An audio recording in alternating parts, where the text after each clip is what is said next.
Mesdames, Messieurs, fidèles de cette émission, bonsoir. Aujourd'hui, nous aurons un thème pas facile à débattre, mais nous avons un plateau très riche et je n'ai aucun doute que les choses soient dites ce soir. La dignité, un mot qui fait son chemin en Guadeloupe depuis longtemps, mais surtout, au regard de l'actualité, un mot qui prend tout son sens lorsqu'on en parle au travail, dans les familles, en politique, mais aussi de manière collective ou individuelle. Ce mot revêt-il aujourd'hui une importance capitale? C'est vrai que le mot dignité emmène un questionnement profond. Nous ferons abstraction ce soir de tous les tabous.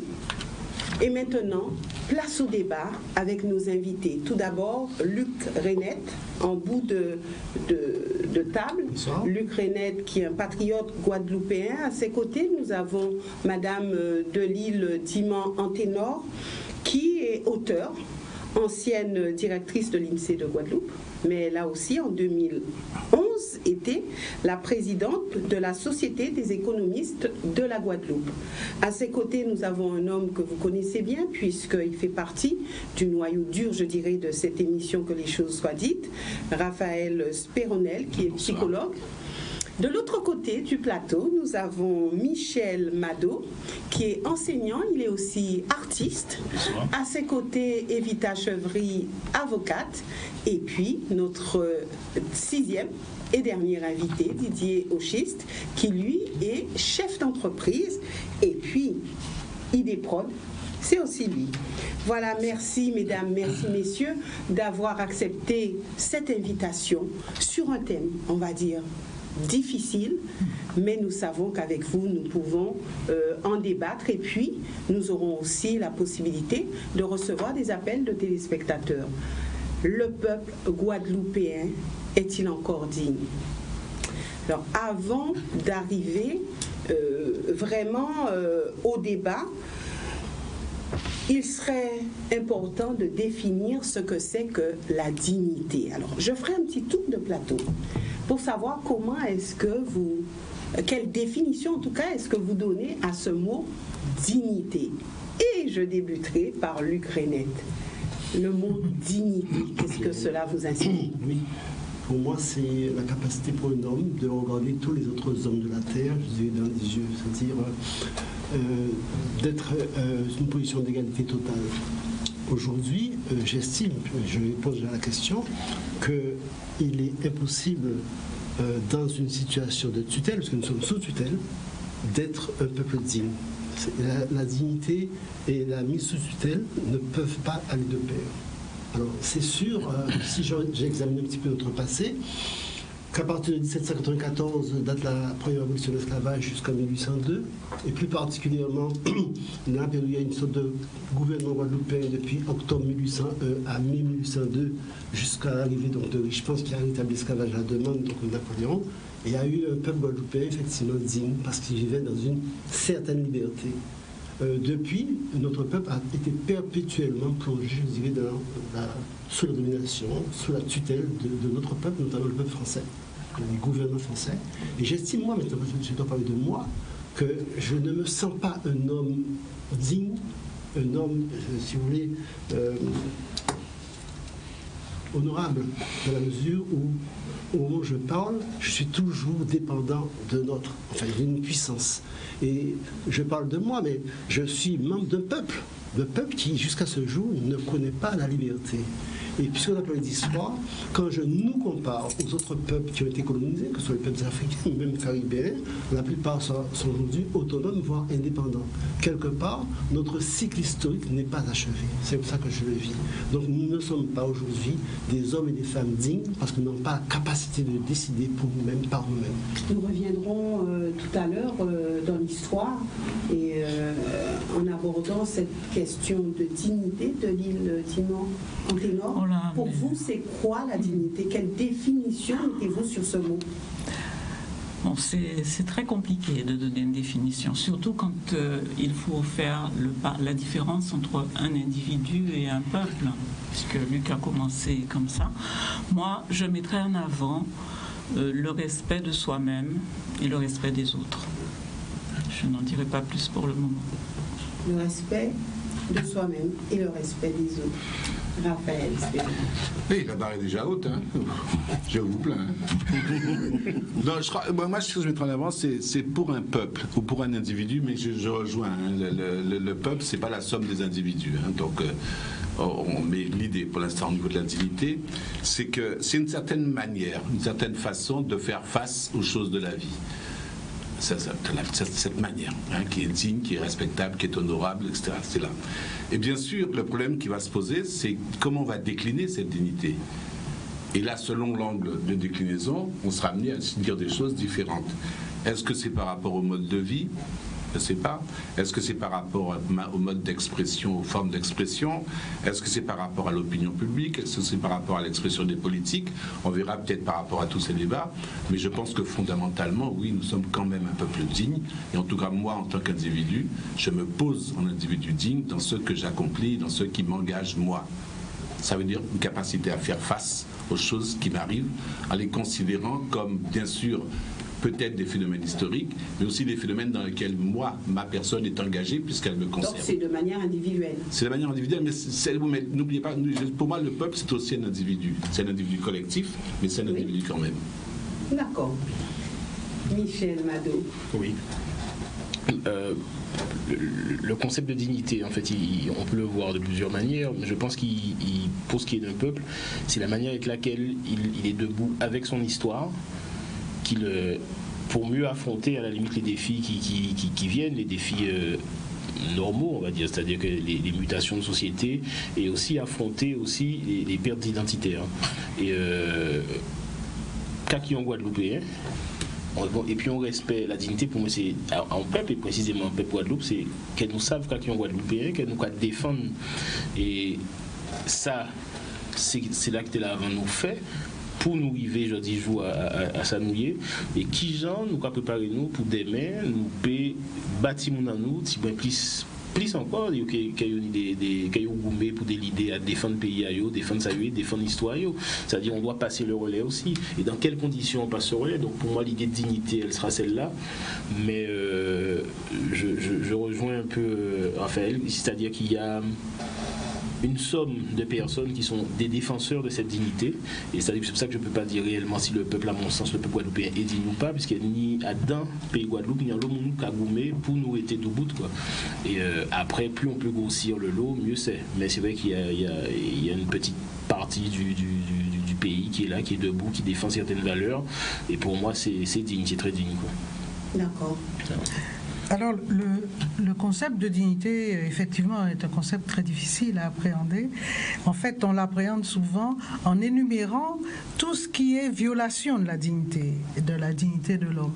Alors, c'est quoi? La dignité, c'est d'abord une valeur essentielle et une valeur qui est censée être immuable. Ça veut dire qu'à partir du moment où on est humain, c'est une valeur centrale de l'humanité, à partir du moment où on est humain, on est obligatoirement possesseur de dignité. Par contre, donc, ça veut dire que déjà la question pose problème, parce que si on se demande si le peuple guadeloupéen est-il encore digne, ça voudrait dire qu'on l'enlève de l'humanité. Donc, je pense que ça aussi, c'est très important de le dire. En fait, c'est quoi? C'est l'estime de soi, en fait. Paul Ricoeur le dit, l'estime de soi, c'est-à-dire que tout homme ne doit pas accepter d'être aliéné parce qu'il doit avoir une estime de soi, et il doit aussi reconnaître chez son frère, chez l'autre, justement aussi cette estime de soi, et qu'il doit respecter. C'est tout ça, la dignité. Mais moi, je voudrais rajouter qu'il y a une deuxième problématique qui est posée dans cette question, c'est la question du peuple guadeloupéen. Qu'est-ce que c'est que le peuple guadeloupéen? Est-ce que c'est justement ce que vient de dire, ce n'est pas l'accumulation, l'addition d'individualité? Est-ce que c'est simplement des gens qui sont sur le même territoire, ou alors est-ce que c'est le peuple, c'est d'ailleurs une notion qui est maintenant de plus en plus proche de la nation, qui partage la culture, comment dirais-je, l'histoire, etc., et surtout l'appartenance. Et la question que je me pose toujours, c'est que les différentes composantes du peuple guadeloupéen, à savoir les communautés, justement, est-ce que ce ne serait pas plutôt une addition de communautés, c'est de se dire, est-ce qu'il y a justement ce sentiment d'appartenance au pays Guadeloupe? On peut trouver un sentiment d'appartenance à l'État, à la France, mais au pays Guadeloupe. Donc, la question du qu'est-ce qu'on veut définir par le peuple guadeloupéen? Moi, je crois fort qu'en fait, on parle de la communauté majoritaire qui est d'ascendance africaine. Didier, oui, après toutes ces belles paroles, c'est jamais simple. Mais moi, ça me ramène à une notion de reconnaissance. La dignité est une notion d'être en paix avec soi-même pour pouvoir l'être ensuite avec les autres. Donc, dans ce cas de figure, je considère que le peuple Guadeloupe, justement, c'est une addition d'individus. Moi, je vois ça comme ça. Et pour parler de la dignité du peuple, il faudrait déjà parler de la dignité des individus qui composent ce peuple-là, puisque j'ai bien compris à travers un certain nombre de discussions avec d'autres personnes que lorsqu'on parle de la Guadeloupe, les gens qui en parlent ne se considèrent pas guadeloupéens. On a l'impression que ce sont des étrangers qui parlent d'un pays qu'ils ne connaissent pas en fait, puisqu'ils ne sont jamais concernés par la problématique du pays. Quand quelqu'un vous dit à Sainte-Rose, mon Sainte-Rose qui avait habité à Moun, même s'il a été Sainte-Rose, mais il a considéré qu'il n'y avait pas d'Adam. Si un point 3 te dit que le prêt-à-pied est sale parce que mon cas j'étais sorti, ben lui pas considéré Adam, même si tous les matins quand j'étais contre tout le monde, mais c'est toujours une manière de s'enlever dans un schéma et de juger l'autre, alors que justement on devrait plutôt se concentrer sur nous-mêmes, et l'addition pour moi de ces remises en question pourrait finalement faire un peuple digne. Alors j'ai cherché un petit peu ce qu'on pouvait trouver sur ce mot dignité et plusieurs aspects. Donc la dignité est le respect, la considération, les égards que mérite quelqu'un ou quelque chose. La dignité de la personne humaine est le principe selon lequel une personne ne doit jamais être traitée comme un objet ou comme un moyen, mais comme une entité intrinsèque. Et puis, il y a aussi cette notion de dignité. On parle du droit international et de la Déclaration universelle des droits de l'homme de 1948 qui reconnaît à tous les êtres humains une dignité inhérente et qu'ils naissent libres et égaux en droit et en dignité. Alors, en plus, il est parlé de dignité à partir d'une attitude et d'un respect de soi-même caractérisé par la gravité, la réserve, la noblesse des sentiments, la fierté. Et il est dit qu'elle est inspirée par un désir de respectabilité et traduit le sentiment que la personne a de sa propre valeur. Voilà, et on peut trouver encore d'autres définitions, mais je m'arrêterai là. Et puis, il serait bien de partir du côté de micro-trottoir que nous avons réalisé, où la question a été posée pour vous, c'est quoi la dignité? Regardons tout de suite. La dignité, je ne sais pas. La dignité, c'est respect. La dignité, c'est respect. Il faut respecter toi et les autres. La dignité. La dignité, c'est une valeur importante. Ah oui. On ne joue pas avec la dignité. Pas exagérer sur les choses, d'être digne, d'être soi-même, de ne pas juger sans savoir. C'est ça. La digne, c'est ça. D'être digne de ce qu'on dit, de ce qu'on fait. C'est ça la dignité. La dignité, moi je penserais à la dignité humaine. C'est la première chose qui me vient à l'esprit. Et la dignité humaine, c'est le respect de soi et le respect des autres. Ça commence par là. Je dirais que c'est le fait de pouvoir regarder les autres avec le même respect qu'on a vers soi-même. Et je pense que la dignité, ça commence avec ça. La dignité, Je vois dans la dignité le respect de soi. Vous voyez, on est digne d'être en quelque part, c'est ce qu'on fait. Et c'est pourquoi que lorsqu'on est digne dans son travail, tu es très demandé. Lorsque tu es un homme digne de telle chose, tu es très demandé. Moi, je fais partie d'un milieu religieux, je respecte, c'est ce que je respecte. Vous voyez? Et c'est pourquoi je respecte tout le monde, du plus petit jusqu'au plus grand. Moi, c'est la dignité, je parle. Ah ben, de la dignité, il faut être sérieux.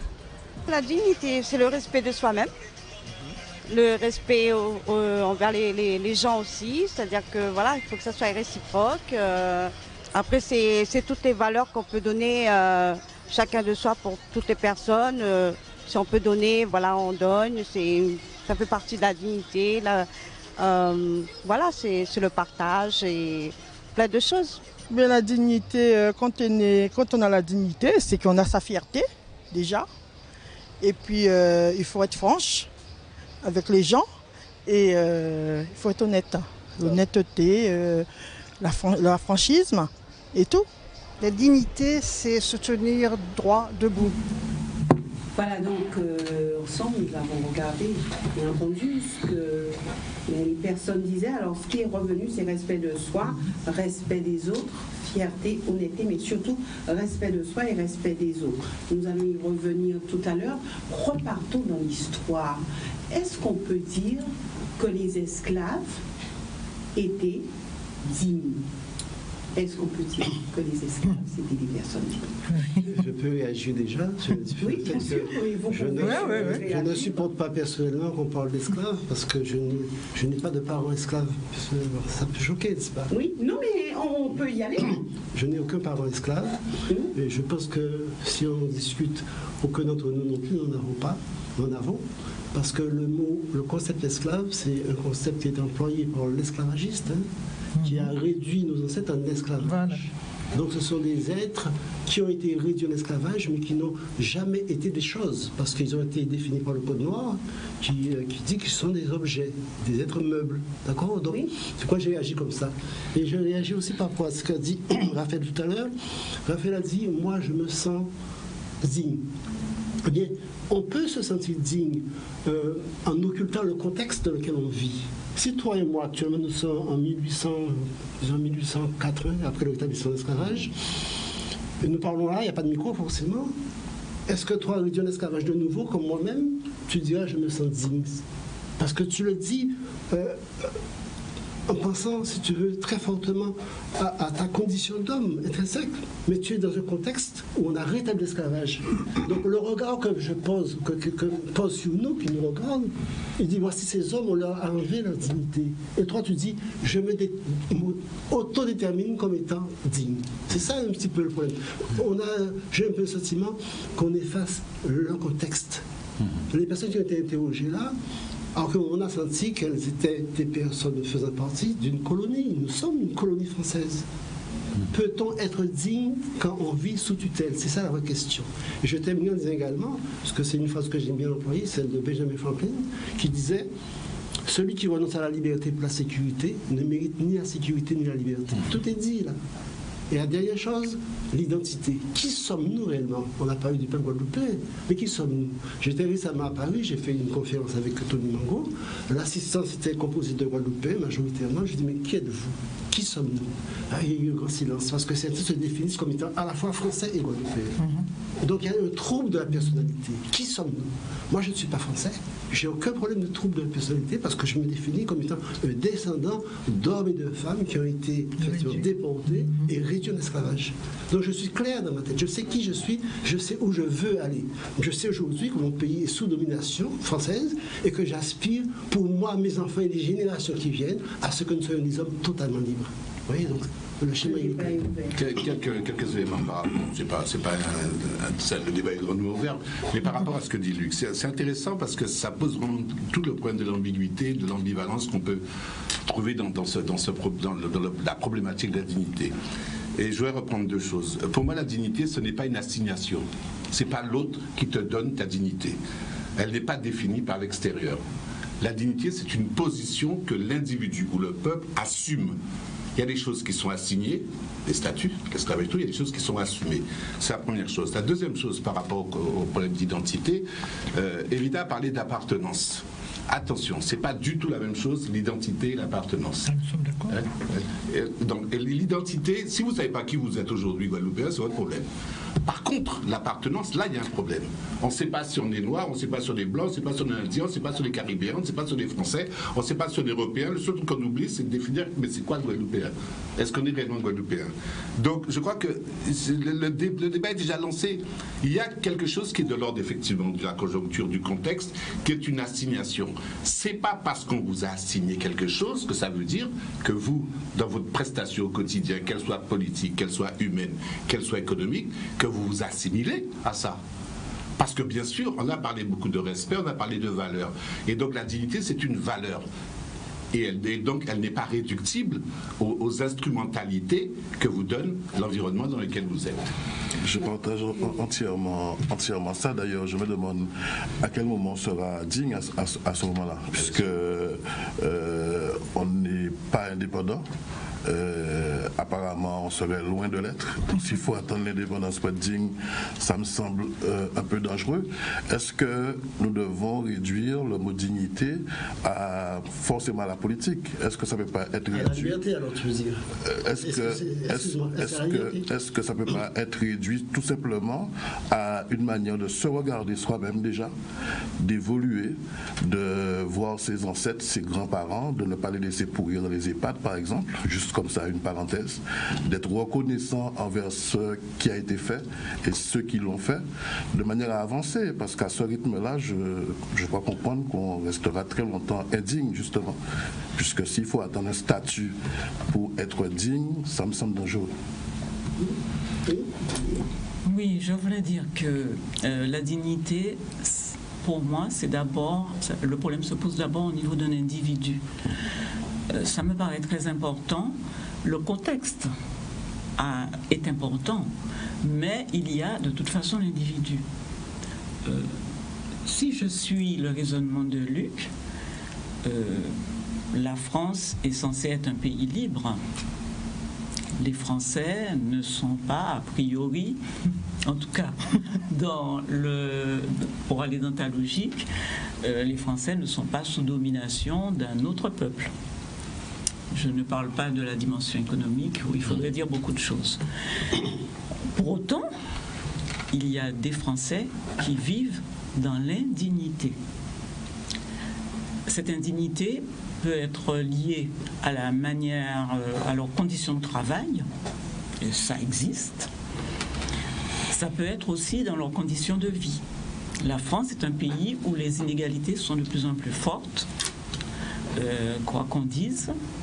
Et il y a donc des gens qui vivent dans des situations indignes, qui ont, par exemple, au niveau des logements, etc., etc. On en entend parler régulièrement dans la presse. D'accord ? Donc tout cela pour dire que le contexte est important, mais le contexte ne se réduit pas, si j'ose dire, à l'aspect, comme dirait M. Auchiste, politique. C'est-à-dire qu'il y a des tas d'autres considérations, des tas d'autres choses à prendre en considération, mais même dans les situations les plus difficiles, le contexte le plus délicat, l'individu en tant que tel peut garder sa dignité. Et on le voit bien avec des gens qui sont à la rue, circonstances de la vie, etc., et qui s'obligent à avoir une certaine hygiène, etc., à garder leur dignité dans leur relation avec les autres. C'est pour cela que quand Yves Lise m'a posé la question de quelle est la définition, j'ai parlé de respect parce que j'estime que quand un individu, quel que soit le contexte dans lequel il vit, a ce respect de lui-même, eh bien, il va se raccrocher aux éléments de contexte possibles pour garder cette dignité. Alors, je voulais, oui, sur la question précise qui vient d'être posée, à savoir est-ce que les Africains réduits en esclavage étaient dignes. J'avoue que ce propos est terriblement douloureux pour nous, parce que, comment dirais-je, comme je viens de le dire, la dignité, elle est dans l'homme. C'est une valeur essentielle. Donc, nos ancêtres réduits en esclavage, comment dirais-je, leur dignité a été étouffée, mais elle existait. Il faut bien comprendre ça. Elle existait tellement qu'ils ont pu justement, on a pu voir émerger des esclaves marrons. Hein, c'est bien qu'au fond d'eux, il y avait cette flamme qui était, comment dirais-je, comme une petite braise et qui s'est allumée. Donc, ils portaient en nous la dignité.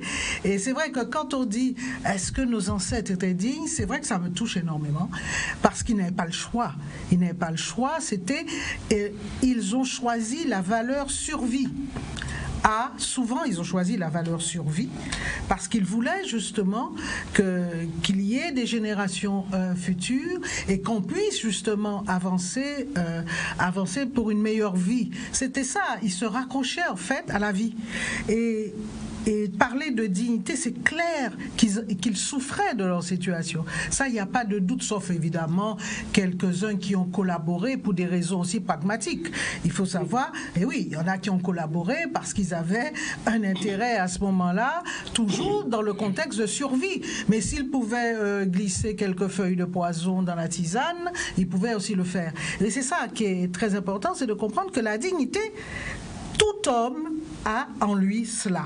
Mais maintenant, il peut l'étouffer, il peut, ou alors le monnayer sa dignité, mais elle est en lui, et un jour ou l'autre, elle germe. Donc, par contre, l'esclavage, la question qui est importante maintenant, de savoir si après l'esclavage, tout ce qui s'est passé, et voilà, a pu justement étouffer cette dignité de la communauté d'ascendance africaine, parce que j'ai mal à parler pour les autres communautés. Michel. Une fois passé tous ces items historiques qui sont la mise en esclavage, après la colonisation et la départementalisation, qui pour moi c'est bien qui fait nous pisse mal aussi, c'est ça. Je crois qu'il y a des valeurs qui sont très relatives, c'est-à-dire qu'on parle de respect, on parle de fierté, ça reste très relatif, c'est selon l'individu.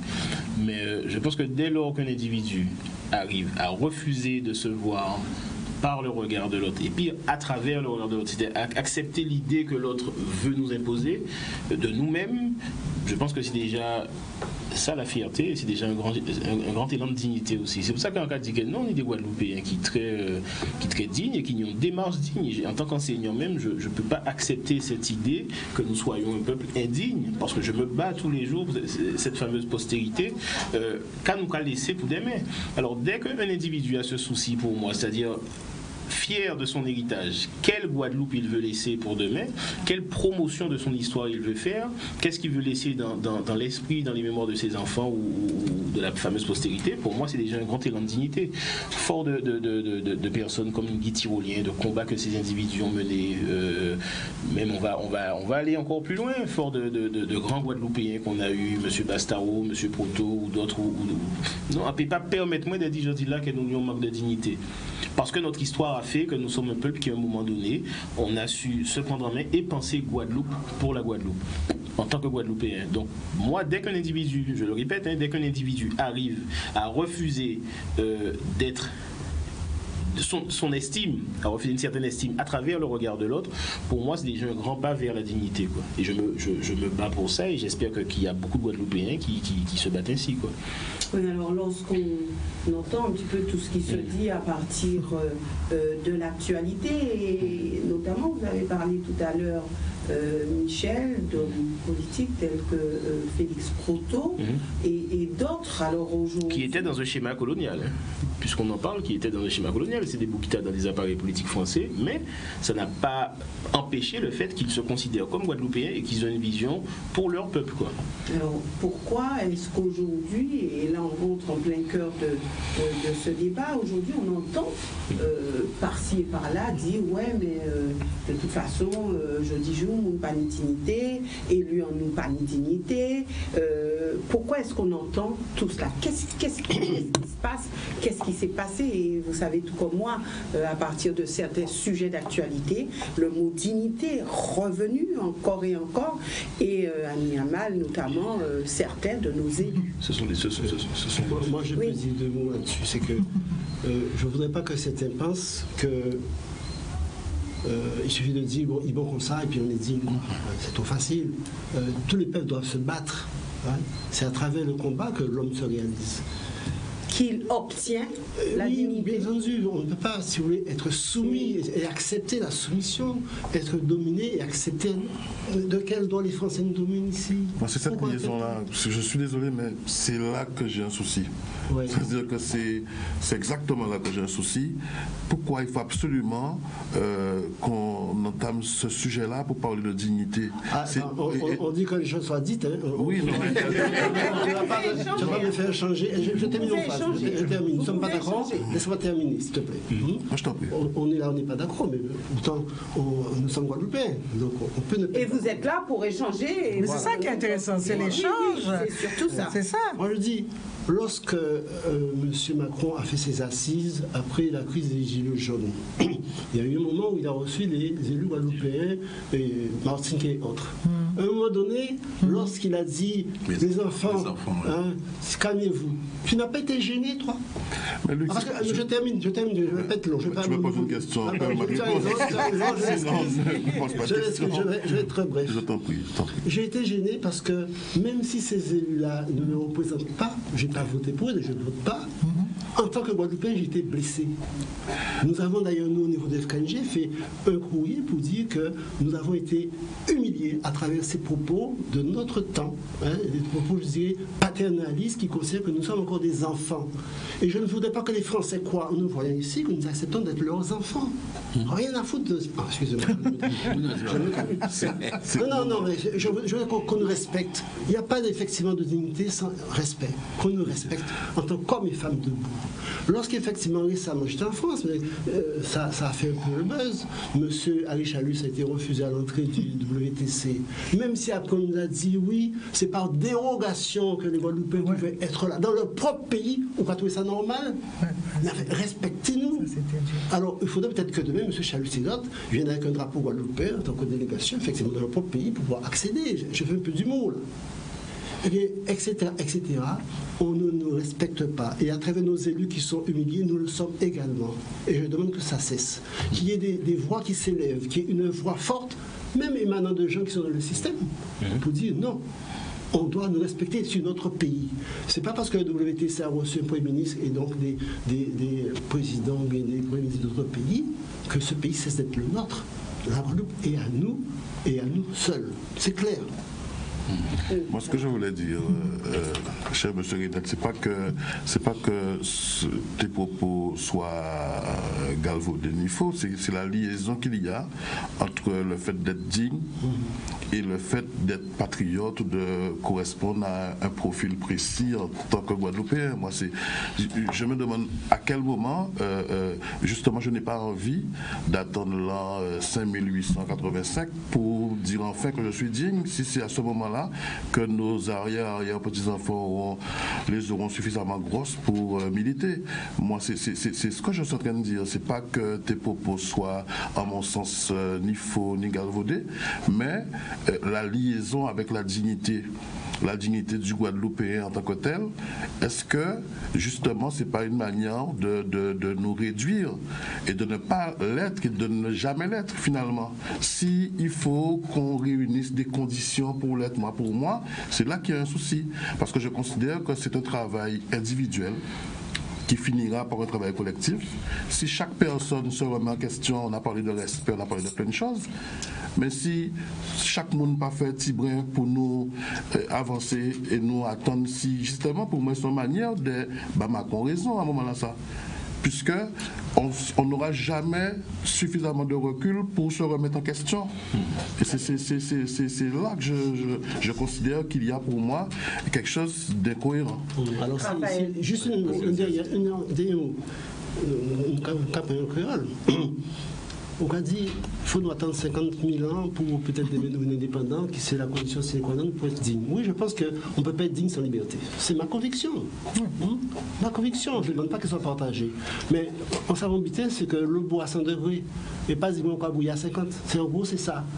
Acceptons de nous dépasser, sortons de notre zone de confort pour nous engager pour aujourd'hui et les générations à venir. En tant que père, je ne sais pas si tu es père, en tant que parent. Je te rassure, oui. Oui, eh bien, nous avons vis-à-vis de nos enfants qui sont tous les Guadeloupéens, pas que nous avons un devoir. Et j'ai l'impression que le concept même de devoir n'est pas un concept que nous acceptons facilement. En fait, chaque monde qui a vécu, il va dire ma foi, une fois boire de l'eau en nous, et en final de compte, je me donne bonne conscience en disant que je fais ce que je peux. Ce que je veux. Ce que je peux. La question était à quel moment on a le sentiment que quelque chose s'est cassé et que une certaine dignité qui a existé ou pas existé à un moment donné a été perdue et on avance des concepts de modernité, liberté, dépendance, expression de soi, etc. Je crois qu'effectivement quelque chose s'est cassé, c'est très très récent, les 20-30 dernières années. Et après on va revenir sur la notion de liberté et l'expression de la liberté par rapport à la dépendance et y comprendre la notion de dépendance. Ce qui s'est cassé, c'est que pendant, alors disons, il y a eu la période coloniale, l'esclavage, le néocolonialisme, la départementalisation, et dans tout ça, il y a eu un mouvement du peuple, cette fois-ci, qui était de l'ordre de la connivence, en bas-faille, et qui était un relatif mouvement fort, qui s'appuyait sur un socle socioculturel qui avait 3 pieds. Le premier pied, c'était le sacrifice parental. Nous tous ici, nous sommes des enfants nés du sacrifice de nos parents. Moi, ce n'est pas le cas pour mes enfants. Mes enfants ont eu leurs affaires, bien, je n'ai pas forcé. Mes parents, pour que je devienne ce que je suis, se sont obligatoirement sacrifiés parce qu'ils ne pouvaient pas faire autrement et c'est pareil pour les autres. Premier truc, premier socle. Deuxième socle, il y avait le pari sur l'éducation, pour faire monter. Et troisième socle, l'ascenseur social. Ces 3 éléments-là ont été un pari que nos parents ont fait pour permettre à une génération donnée d'arriver à un certain niveau qui était soi-disant, ou en tout cas pensé comme étant relativement plus digne, d'émergence et d'expression de leur souffrance, de leur façon d'être. Ils se sont sacrifiés pour nous. Cet ascenseur, ce sacrifice parental, ce pari sur l'éducation, ça n'existe plus aujourd'hui. Et donc, effectivement, on a le sentiment que quelque chose a été clivé et cassé.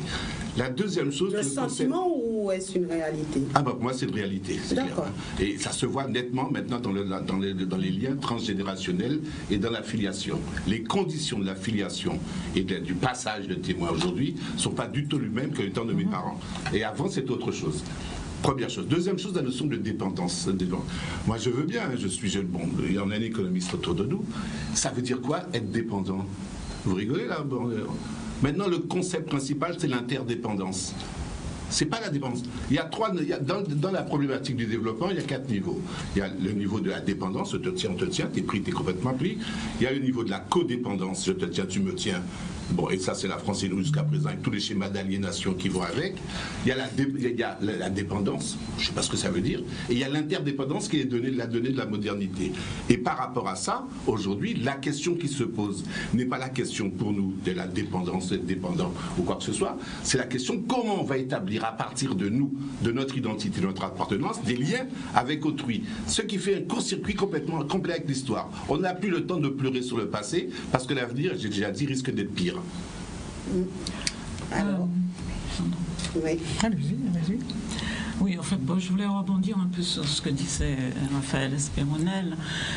Quand il dit quelque chose s'est cassé, ça c'est une vision effectivement de problèmes entre des générations, des choses qui n'ont pas... c'est vrai. On été reliés différemment. Voilà, c'est vrai que c'est complètement différent ce qui a pu se passer il y a 40 ans et ce qui se passe maintenant. Mais je vois mal le lien avec la dignité. Parce que il y a une quarantaine d'années, par exemple, les femmes guadeloupéennes étaient très souvent prises à partie considérées comme étant le maillon faible de la société guadeloupéenne parce qu'elles étaient prêtes à toucher les allocations dites seules pour c'était là-dessus qu'elles s'appuyaient et à la limite elles avaient un homme qu'elles mettaient à la porte le matin, etc., etc. Il y avait beaucoup de débats autour de ça. Moi je me suis toujours un peu élevée contre un certain nombre de choses de ce type, mais si j'en parle, c'est simplement pour dire qu'à l'époque, elles étaient considérées comme particulièrement indignes. Et voilà-t-il pas que 40 ans après, eh bien, on les regarde avec un autre œil. Tout cela pour dire que il y a des choses qui évoluent. On ne peut pas arrêter ça. Alors, ça ne veut pas dire qu'il faut accepter tout ce qui vient de la modernité, mais pour autant, c'est dans la nature humaine de toujours regarder dans le rétroviseur et de dire « avant, il était meilleur ». Eh bien, il faut qu'on s'interroge sur qu'est-ce qu'il y a de meilleur vraiment. Qu'est-ce qu'il y avait de meilleur il y a 40 ans? Qu'est-ce que nous avons actuellement? Et je rejoins ce qui a été dit par plusieurs d'entre nous. Qu'est-ce qu'on lègue aux générations futures? Donc lorsqu'on dit que nos parents étaient dignes et qu'aujourd'hui la dignité en déliquescence, c'est pas vrai. Moi, je m'interroge sur ce que ça veut dire. Je veux dire, dans un contexte, et là-dessus, je rejoins ce que disait Luc René, on a des contextes différents, et ma foi, la façon de manifester sa dignité ne peut pas être la même quand on était dans un contexte vraiment colonial, avec une certaine pression, etc., et maintenant, où il y a une liberté qui peut être très factice, etc., mais c'est différent. Liberté égale dignité. Non, je ne dirais pas ça. Je ne dirais pas ça. Je dirais que, à mon avis, la dignité peut transcender la liberté. C'est-à-dire qu'on peut ne pas être libre et quand même garder sa dignité. Moi, je voudrais rajouter un certain nombre de points qui me paraissent importants. Je comprends le discours de Luc, parce qu'on ne peut pas faire, qu'on le veuille ou non, on ne peut pas faire l'impasse sur la relation qu'on a eue avec la France et la relation qu'on a avec la France. Donc, quand des élus entendre le mot allez les enfants, ça c'est l'inconscient du président qui a parlé, n'est-ce pas, Raphaël? Ce sont des conscients qui a parlé, et lui-même a dû se rendre compte une seconde après, oh là là, qu'est-ce que je viens de dire, parce que ça aurait pu faire un tollé. La question qui se pose, c'est pourquoi ils ne se sont pas levés et pourquoi ils n'ont pas quitté la salle. Et c'est ça qui doit nous interroger, parce que je dis toujours, celui qui nous a colonisés et qui continue à le faire, mais de manière justement beaucoup plus sournoise, et qui le fait de manière peu moins brutale, mais cela existe, on le voit, puisque nous sommes normalement en phase de décentralisation et jamais l'État n'a été aussi puissant dans le pays. Alors, c'est une réalité. La question qui se pose, je dis toujours, ce qu'il dit et qu'il fait, on le sait, ils ont des siècles de stratégie. C'est nous.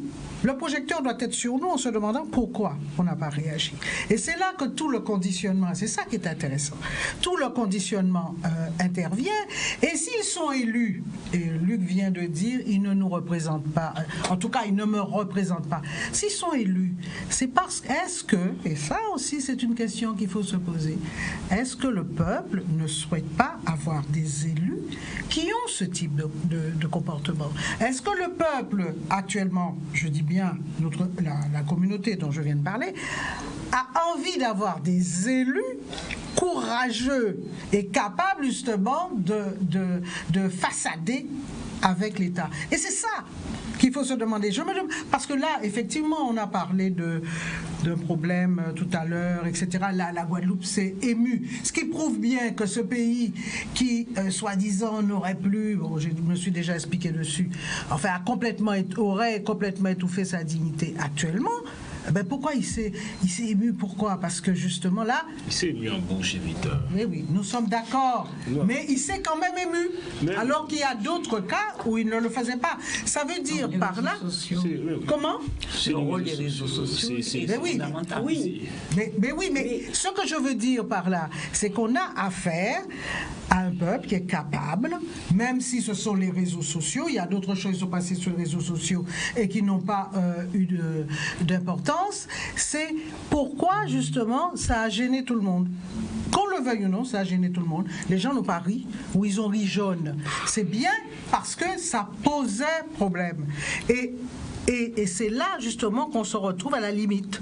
À la limite, on dit tiens, ils sont prêts à tout supporter pour des raisons pragmatiques et hop, parfois justement, dans l'instant, ils réagissent parce qu'ils se disent ça c'est pas possible parce que on a voilà. Et c'est une constance chez nous justement. Donc moi je dis interrogeons-nous pourquoi ce peuple-là veut d'élus qui ne sont pas capables de se lever. C'est un choix. Et c'est ça, c'est cette question-là. Et voilà, c'est cette question qu'on doit se poser. Michel et ensuite... Je sais pas si c'est un choix. De toute manière, pour revenir sur les élus, et sans vouloir jeter la responsabilité ou la culpabilité sur quiconque, je sais pas si c'est un choix. On a les élus qui nous ressemblent. Pas que l'on mérite, qui nous ressemblent. C'est des gens qu'on nous, que nous avons voté Bayou. Et moi, en parlant de dignité, mon problème avec l'indignation relative, c'est-à-dire des bouquins indignés selon vent. Donc, il faut qu'on arrête parce que sinon on va entrer dans une sorte d'impasse où on va intellectualiser la chose, ou intellectualiser ce qu'est la dignité ou pas.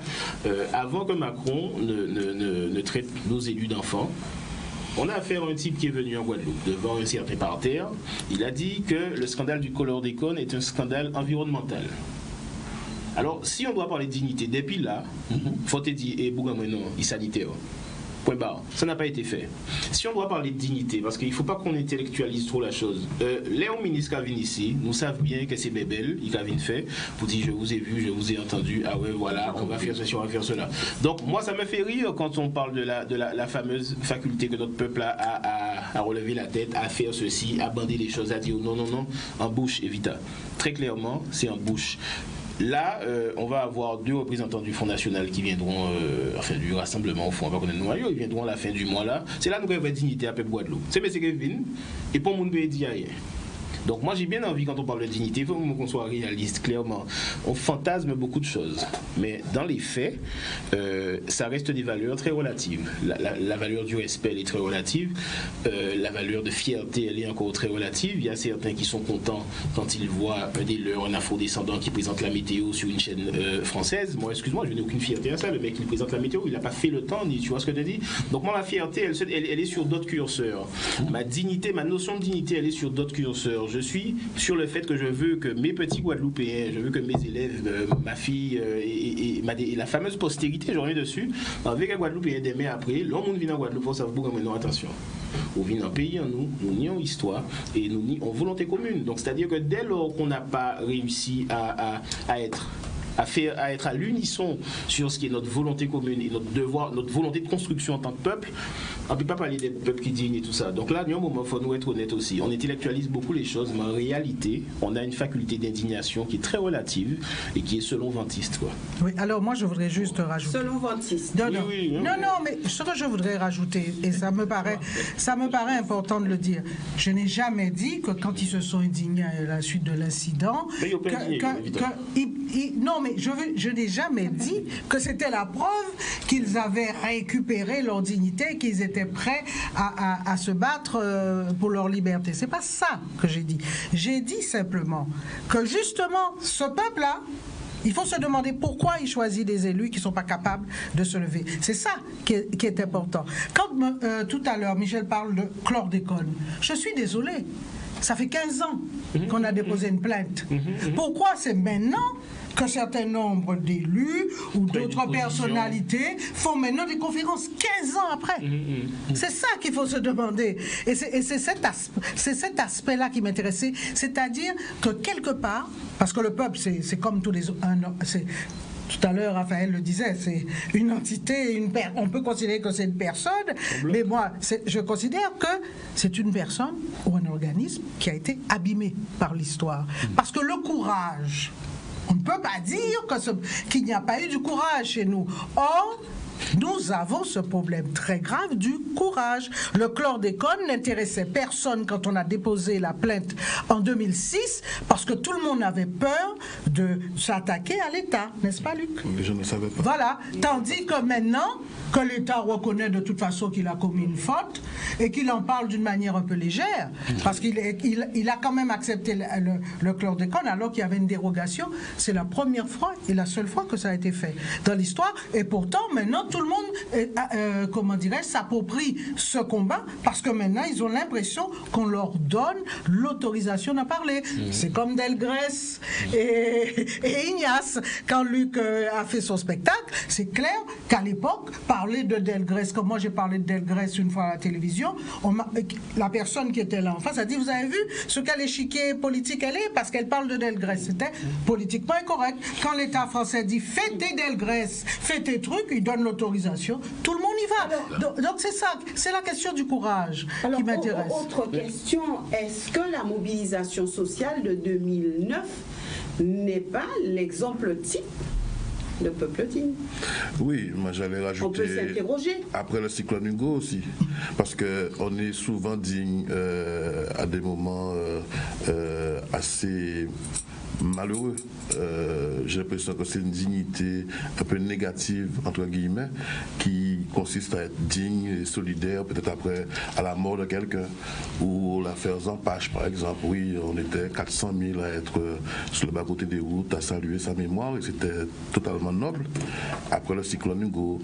Mais lorsqu'un Guadeloupéen avance, est-ce qu'on est digne? Est-ce qu'on est fier de lui? Est-ce qu'on salue son travail? C'est ça, moi, ce que je veux oublier Chalus, là. Je veux oublier Macron. Je veux oublier les hommes politiques. Je veux penser à nous, en tant qu'individus. Lorsque nous aurons fini ce débat-là, qu'est-ce que nous aurons apporté à la Guadeloupe pour que demain, nous soyons meilleurs? Moi, c'est ce que je veux. Voilà. C'est exactement la question que je me pose. Et c'est pas en parlant de l'histoire, même si c'est totalement de le faire. Moi, j'ai envie que ce soit un travail. Quand j'entends Michel parler de l'arrivée des deux membres du Rassemblement national, mais est-ce qu'il y a qui à l'aéroport, mais qui bon? On sera 400 000 à dire, à bien vrai, si on monte qui aille, mais tout le monde a posé la question, qui monte qui aille? Et jusqu'à après, mais jusqu'à arriver à yo, il y a un regard de l'autre. Qui monte qui aille? Au caille. Mais c'est ça notre histoire aussi. Donc il ne faut pas se leurrer, il ne faut pas se voiler la face. Donc quelque part, je pense qu'il faille faire un travail individuel d'abord, montrer l'exemple. Et alors, donc chacun. Chacun, oui. Puisqu'on va faire des groupes WhatsApp, on va faire des centaines de débats. Qu'est-ce que demain, ça va laisser comme trace pour qu'on soit plus digne demain? Parce qu'il ne s'agit pas d'en parler. On peut en parler avec poésie, on peut en parler avec mépris, on peut en parler avec beaucoup de termes sympathiques, intellectuels. Mais concrètement, qu'est-ce que ça laisse comme trace? Est-ce qu'il ne s'agit pas de travail individuel pour chacun et emmener un maximum de personnes à penser comme soi, puisque sinon demain, on en sera encore au même stade. Ouais. Parler pour parler. Exact. Mais il faut se demander quand même, excusez-moi, il faut quand même se demander pourquoi c'était il y a combien de temps quand Jean-Marie Le Pen n'a pas pu venir en Guadeloupe, n'a pas pu poser les pieds. Il y a combien d'années? Vingtaine d'années. Voilà. 25 ans. Voilà.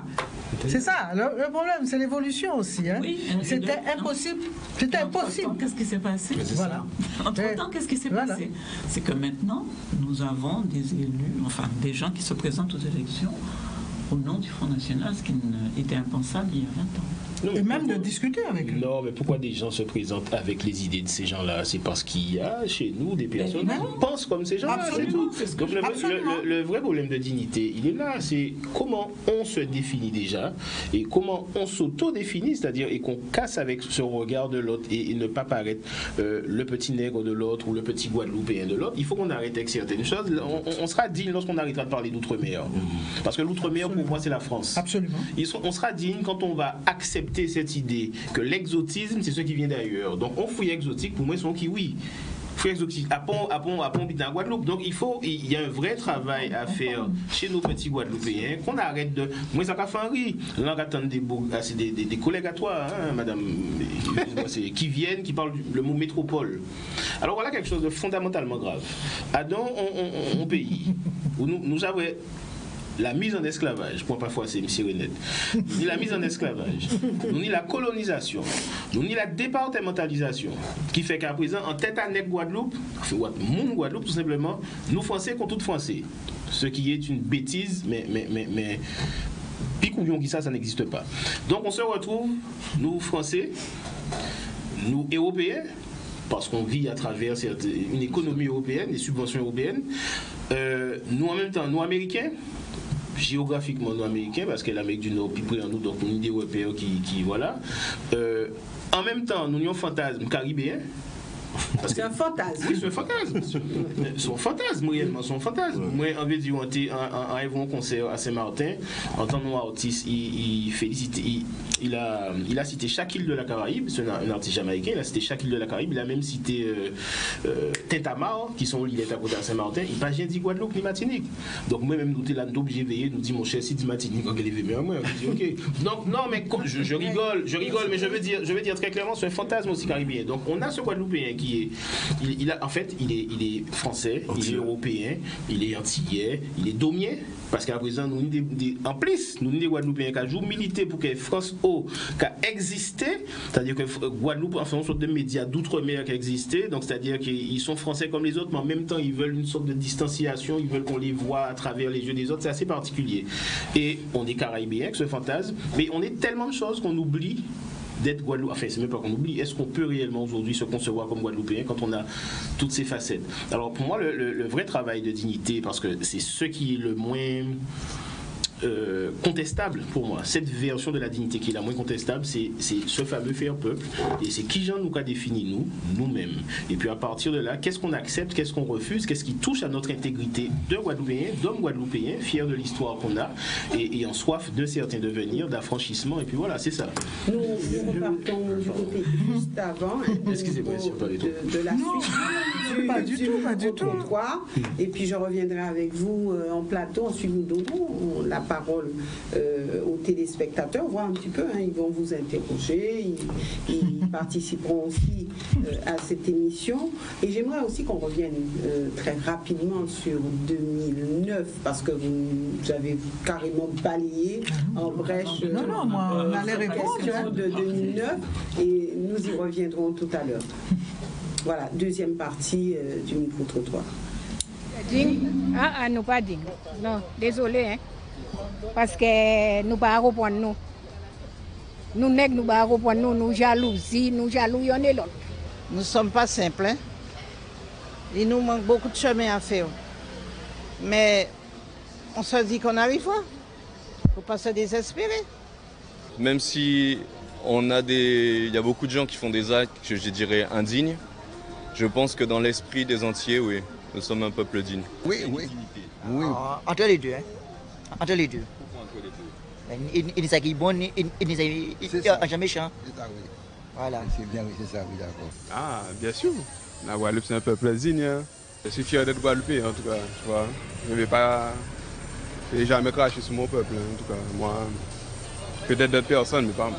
En quelque part, je ne peux pas plaider pour les autres. Je ne peux pas plaider pour les autres, parce qu'il y a bon et mauvais partout. Vous voyez, en généralité, bon, qu'est-ce que je vais dire? Je vais parler pour les Guadeloupéens alors. Oui, le peuple guadeloupéen, c'est un peuple qui se respecte. Peut-être pas tous, mais en quelque part, ils se respectent. Dignes, il faut les chercher, hein. Il faut aller les chercher, les Guadeloupéens qui sont, comme vous dites là. Vous savez, partout dans le monde, il y a ceux qui sont dignes et ceux qui ne le sont pas. Nous ne sommes pas parfaits. Non, ni trop mafia en pays là. Voilà, les mélanges, c'est ça. Yo jappé de tête, yo jappé de l'esprit, yo tout bite. Mon pas mon service encore. On va voler en pays là. Voilà, donc contre toi, très édifiant. Je voulais réagir jusqu'à dit Michel Madon. Je partage en grande partie ce qu'il a dit, mais je crois qu'il y a un problème fondamental auquel nous ne sommes jamais attaqués. On a dit tout à l'heure que nous étions majoritaires en tant qu'afro-descendants. Mais le peuple guadeloupéen est formé d'afro-descendants, mais aussi d'indo-descendants, également de Syro-Libanais, également de blancs pays. Or, depuis qu'on commence notre histoire, le seul référent central a été le français, enfin, le gouverneur français. Chacun de nous se réfère à lui.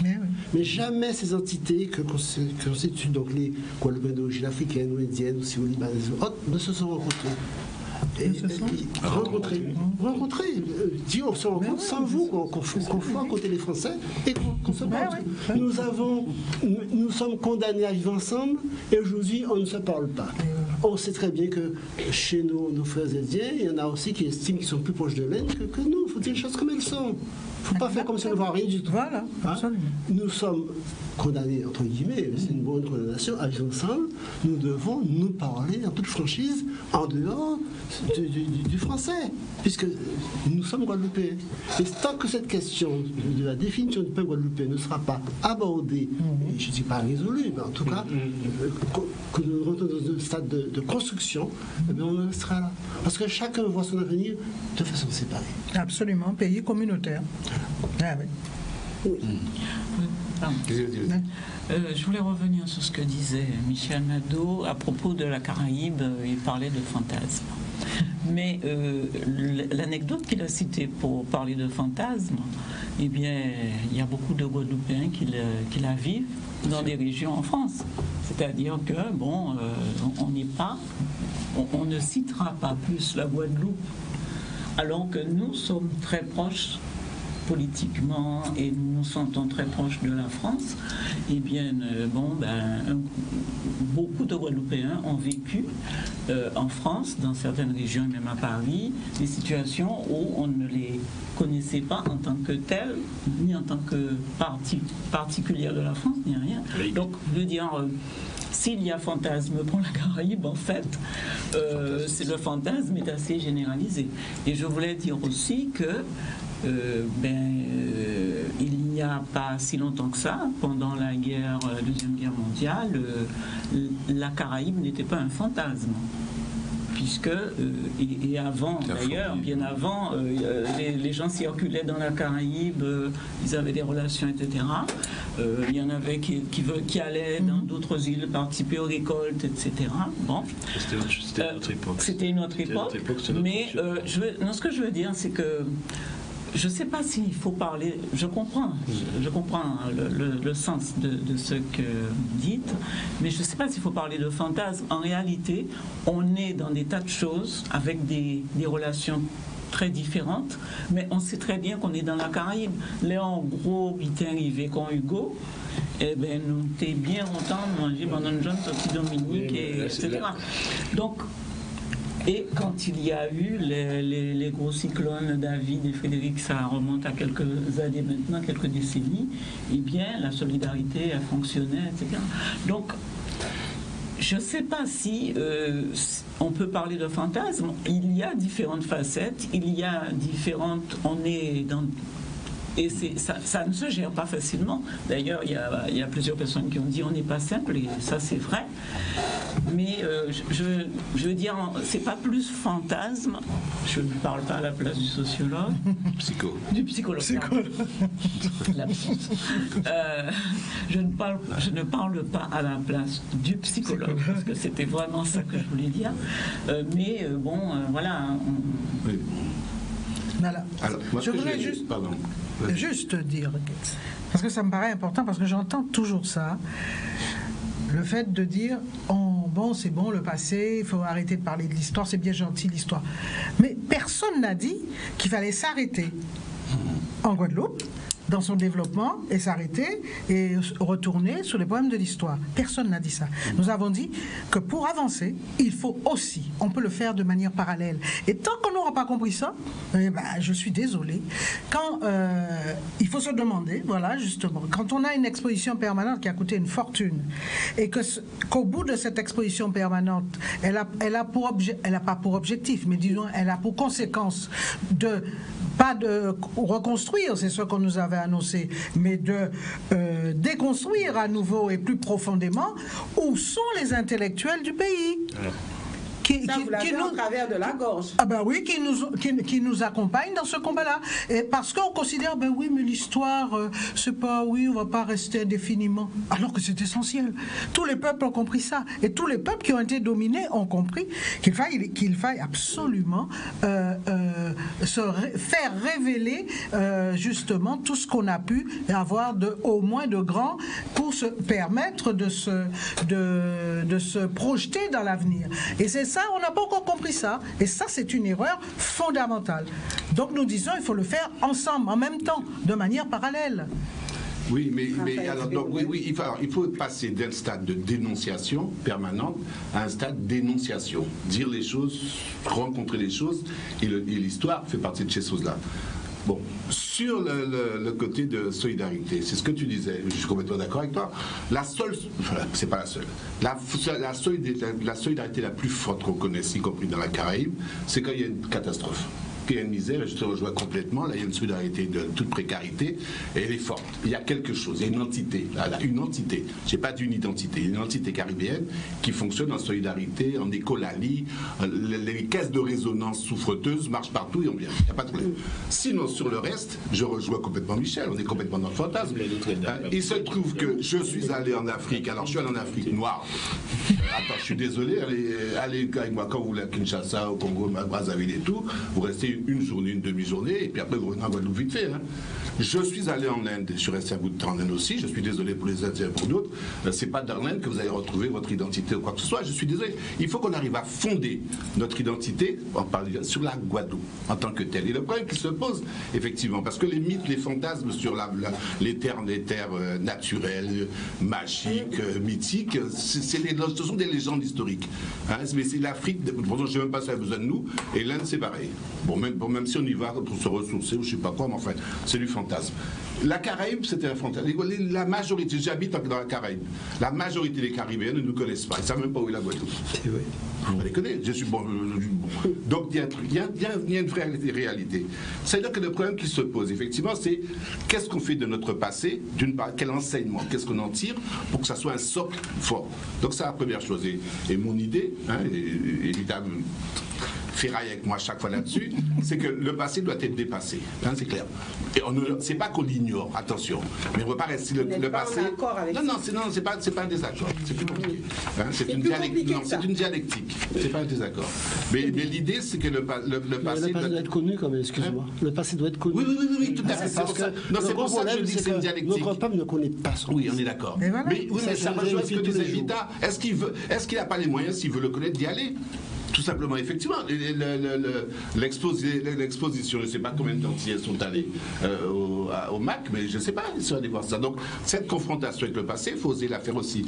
Mais le vrai problème, effectivement, c'est le présent et l'avenir. Et ce présent et l'avenir, c'est effectivement le problème de l'appartenance. À quel monde nous appartenons? Dans la tête des gens, où est-ce qu'ils sont ancrés? Et ça revient à ce que tu disais dans les différentes déclinaisons, Asie, Europe, tout ce que tu veux, Pacifique, où est-ce qu'ils sont et quels sont, dans les schémas mentaux, quels sont les référentiels qui servent d'encreurs, de marqueurs socioculturels, socio-économiques et socio-identitaires aux gens aujourd'hui. Je suis désolé, ces marqueurs sont les marqueurs de la modernité et de la modernité occidentale. Pas de la modernité africaine, pas de la modernité indienne, d'une espèce de modernité à la soupe guadeloupéenne, mais qui aussi peut-être une certaine richesse, bon, mais qu'on n'arrive pas nous-mêmes, avec laquelle on développe une relation d'attirance. Non, c'est plus compliqué. On développe une relation d'attirance-répulsion. Je veux pas. Je t'aime, moi non plus. Bon. Et donc, par rapport à ça, les deux bornes de cette identité qu'on a du mal mal à construire et qu'on ne veut pas, mais on va y arriver. C'est d'une part, effectivement, l'émotion et la décharge émotionnelle et la contagion émotionnelle. Et maintenant, une autre entité qui pose problème, c'est le virtuel et la contagion, la contagion aussi par le virtuel. Entre les deux, la pragmatique sociale, l'engagement, l'implication, le passage du jeu au nous, on ne trouve plus les ascenseurs qui permettent de passer d'un individu avec sa prise de conscience, et une prise de conscience, c'est pas simplement prendre conscience, être assis sous sa chaise, c'est aussi dans ton engagement personnel, dans ton implication, qu'est-ce que tu fais pour passer du jeu au nous. Et ça, on a du mal. Voilà, nous marquons une courte pause et nous revenons avec vous et aussi avec des appels de téléspectateurs. À tout de suite.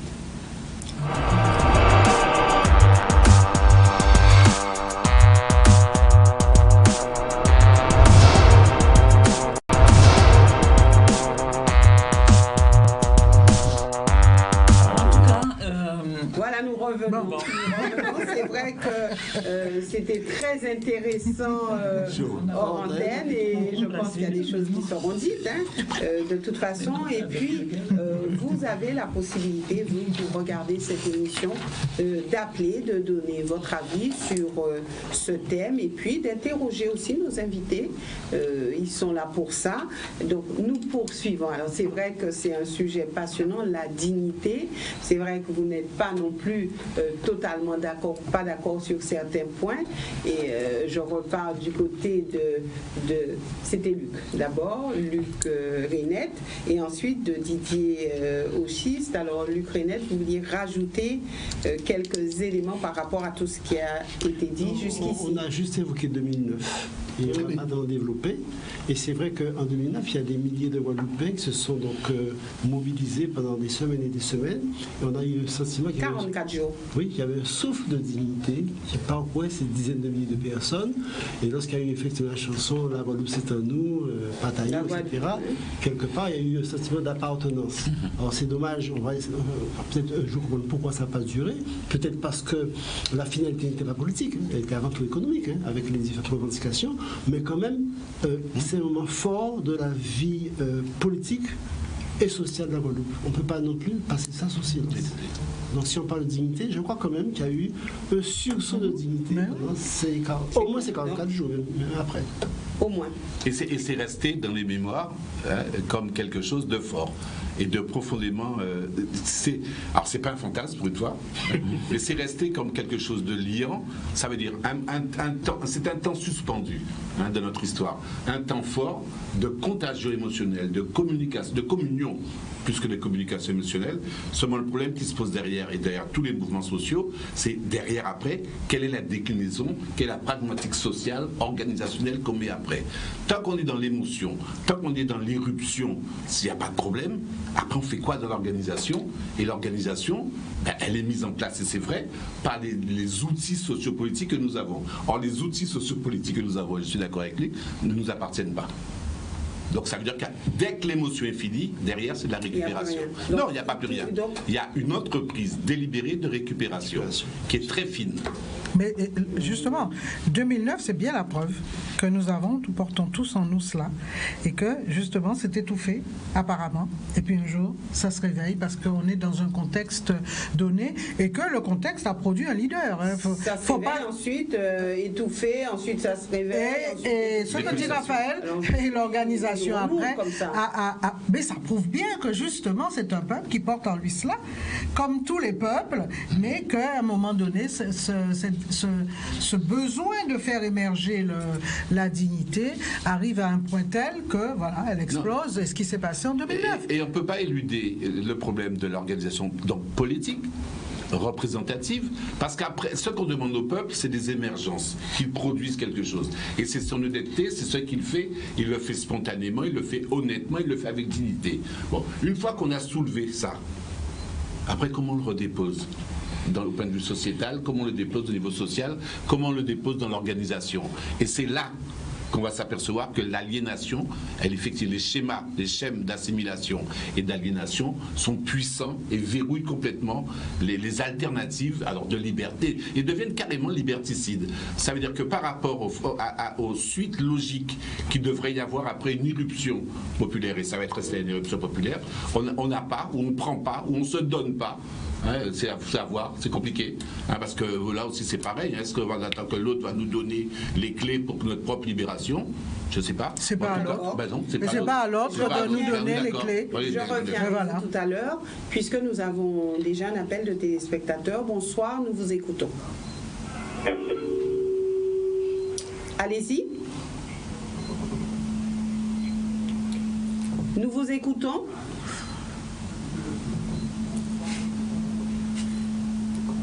Monsieur? Allô? Oui? Oui. Je regarde l'émission, ça fait un moment, et vous posez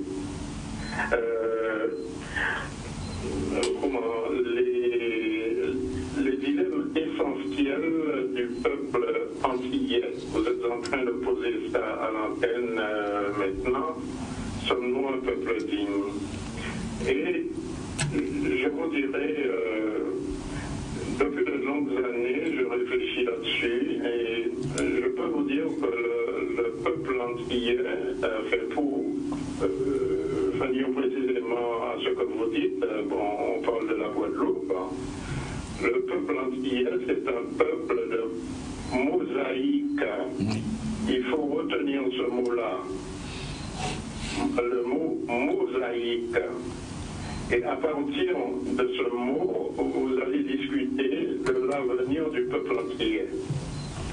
Et c'est pourquoi on a du mal à se joindre pour faire un certain nombre de choses.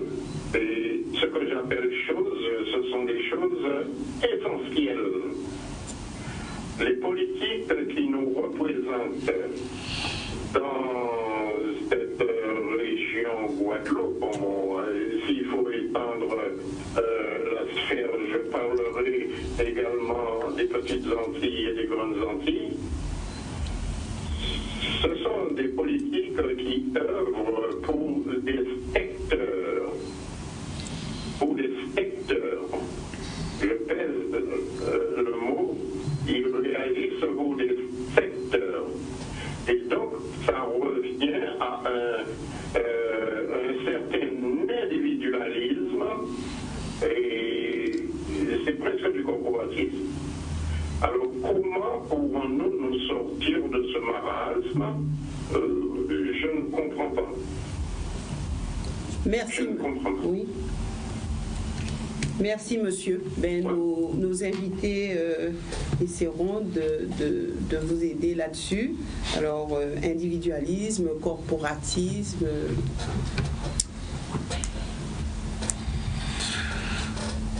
Moi, c'est le passage de la théorie à la pratique. Et c'est exactement l'idée que j'essaie de soumettre depuis tout à l'heure. C'est-à-dire le passage. Oui, parce que j'aurais vraiment aimé, peut-être que c'est un souhait, voilà, mais qu'on puisse passer enfin de la théorie à la pratique. Et pas seulement pour parler de dignité, mais de tout. Parce que j'ai l'impression que justement 2009, pour revenir à 2009, c'est exactement ce qui s'est passé. C'est-à-dire que lorsqu'il a fallu parler, argumenter, on était tous là. Mais une fois cette étape-là passée et il lui fallu mettre en pratique ce dont nous avions parlé, mais plus rien. Plus rien. Et c'est aussi le mal que nous avons à plusieurs points de vue, sur plusieurs opérations. D'ailleurs, on a même créé un slogan qui dit que complot annexe et complot à chien. C'est pas...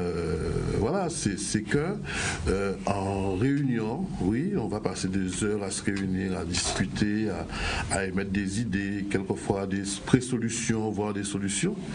Mais lorsqu'il faut franchir un autre palier pour mettre en pratique pour aller à l'aéroport, par exemple, ou encore pour aller défendre les droits de l'hôpital. Oui, déjeuner champêtre, 5000 personnes, ça, il n'y a aucun problème. Mais à l'hôpital, 200, 300, pelés, 2 tondus, et puis on essaie de gonfler. Un moment, c'est pour la police, un moment, c'est pour les syndicats. Les chiffres ne sont jamais les mêmes. Et il y a un fossé entre les deux, entre la partie théorique et la partie pratique. Est-ce qu'il ne faudrait pas, je repose la question, que nous commencions à, chacun d'entre nous, à faire valoir ce que nous sommes déjà, avant même de parler d'un peuple, puisque en parlant d'un peuple, on aura toujours l'impression de parler de quelqu'un d'autre. On ne se sent pas vraiment concerné parce qu'on a l'impression toujours de détenir la vérité et de juger l'autre. Alors qu'il faut que chaque personne y mette du sien pour avancer. Beaucoup d'appels pour cette émission. Nous essaierons d'en récupérer quelques-uns. Et puis, de manière globale, vous pourrez intervenir chacun à votre niveau. Bonsoir, nous vous écoutons. Allez-y. Bonsoir. Bonsoir, madame.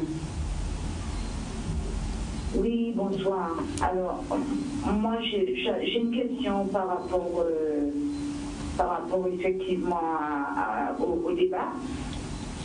Oui. Allez-y. Ce qui m'intrigue, c'est que je me demande, est-ce qu'au départ, on n'a pas une prise d'initiative par rapport à certaines choses et qu'après, il n'y a pas de continuité, tout simplement parce qu'on se développe toujours par rapport au modèle européen établi.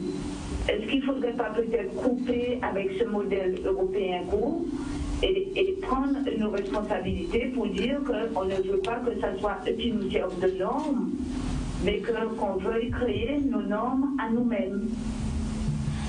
Parce que les problèmes, on les vit. L'oppression, on la vit tous les jours. Et finalement, quand il y a des mouvements sociaux qui prennent le jour pour faire face à ça, après, on a l'impression qu'il n'y a plus rien et on se retrouve tout seul dans notre coin à vivre cette oppression, à vivre nos difficultés.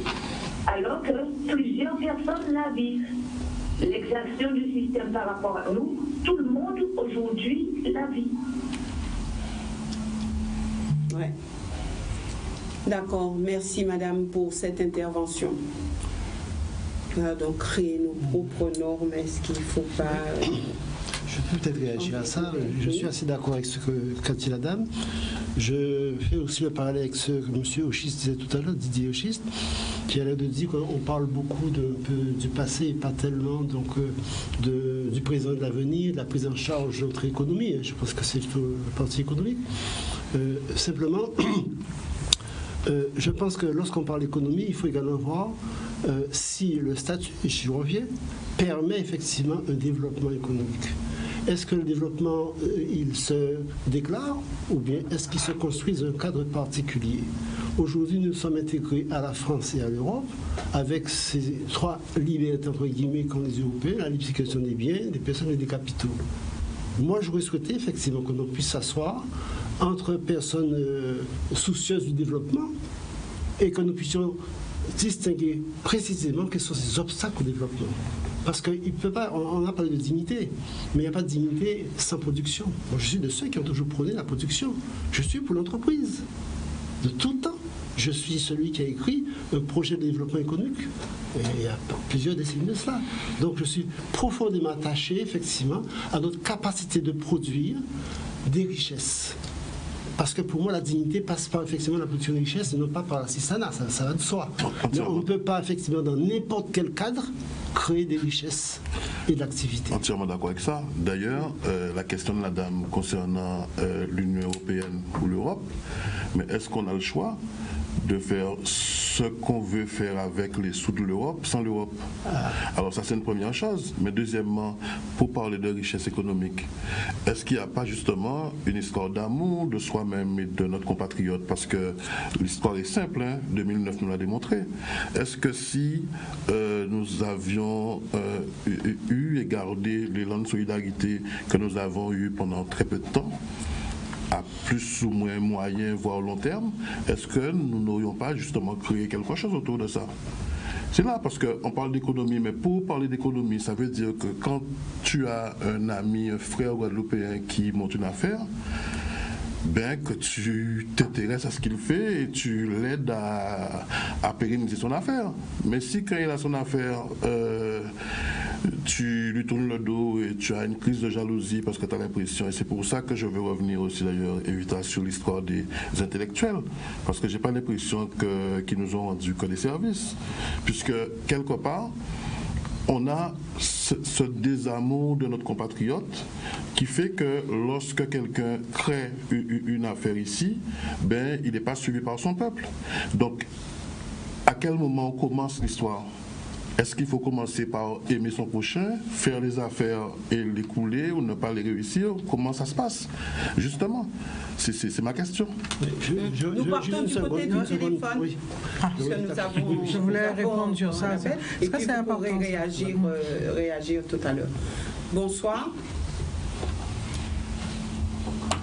Allez-y. Oui. Allez-y, monsieur. Tiens, je voudrais saluer le monsieur avec la chimie. Je crois que c'est le sociologue, c'est ça? Il y a deux choses. Voilà. C'est-à-dire qu'en fait, il n'y a pas d'Africains en Guadeloupe, il n'y a pas d'Indiens, il n'y a que des Guadeloupéens. Ah oui, c'est lui. Oui. Et vraiment, ce monsieur-là, il a dit quelque chose de tellement vrai, ça m'a vraiment touché. Donc, c'est ce qui me pousse à penser que la question serait de savoir, est-ce que les intellectuels guadeloupéens, oui, allez-y. Oui, est-ce que les intellectuels guadeloupéens sont à la hauteur de ce peuple?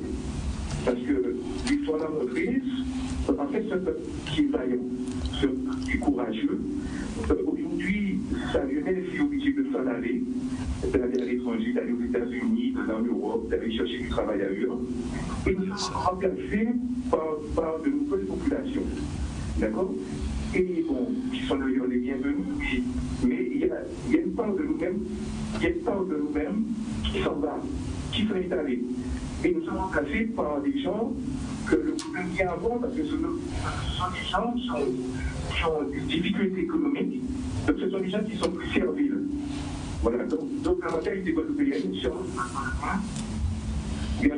oui, oui, parce qu'on devient de plus en plus servile. Et il se trouve que dans le passé, je crois que nos ancêtres, nos grands-pères ont été dissous quelque part par les intellectuels qui leur ont vendu mauvais merveilles. Et aujourd'hui, on s'en rend compte de quoi? Et aujourd'hui, on réalise quoi? Que nous sommes évolués. De terre et de terre sont polluées. Que nous avons évolué, d'accord? Un pays est sacrifié. Alors que nos ancêtres étaient fâchés avec un tel parti voté à droite, parti voté à gauche. On a remarqué que les soi-disant indépendantistes étaient très très coquinés avec des gens européens ou bien voir se marier avec des gens d'ailleurs et venir chez nous leur indépendance. Donc, moi, la question fondamentale que je me pose, c'est est-ce que les intellectuels guadeloupéens ont vraiment été à la hauteur de ce peuple-là? Voilà, merci. Merci, monsieur. Voilà, donc beaucoup de choses ont été dites. Vous pouvez réagir sans problème. Donc d'abord Evita, ensuite...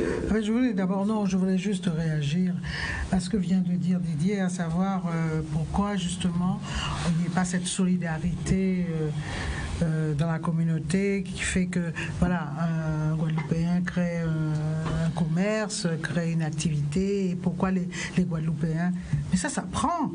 Et c'est ça que nous disons depuis des années, l'amour de son peuple, surtout dans une société post-esclavagiste. Je suis désolée, ça s'apprend. Et ça, c'est le rôle.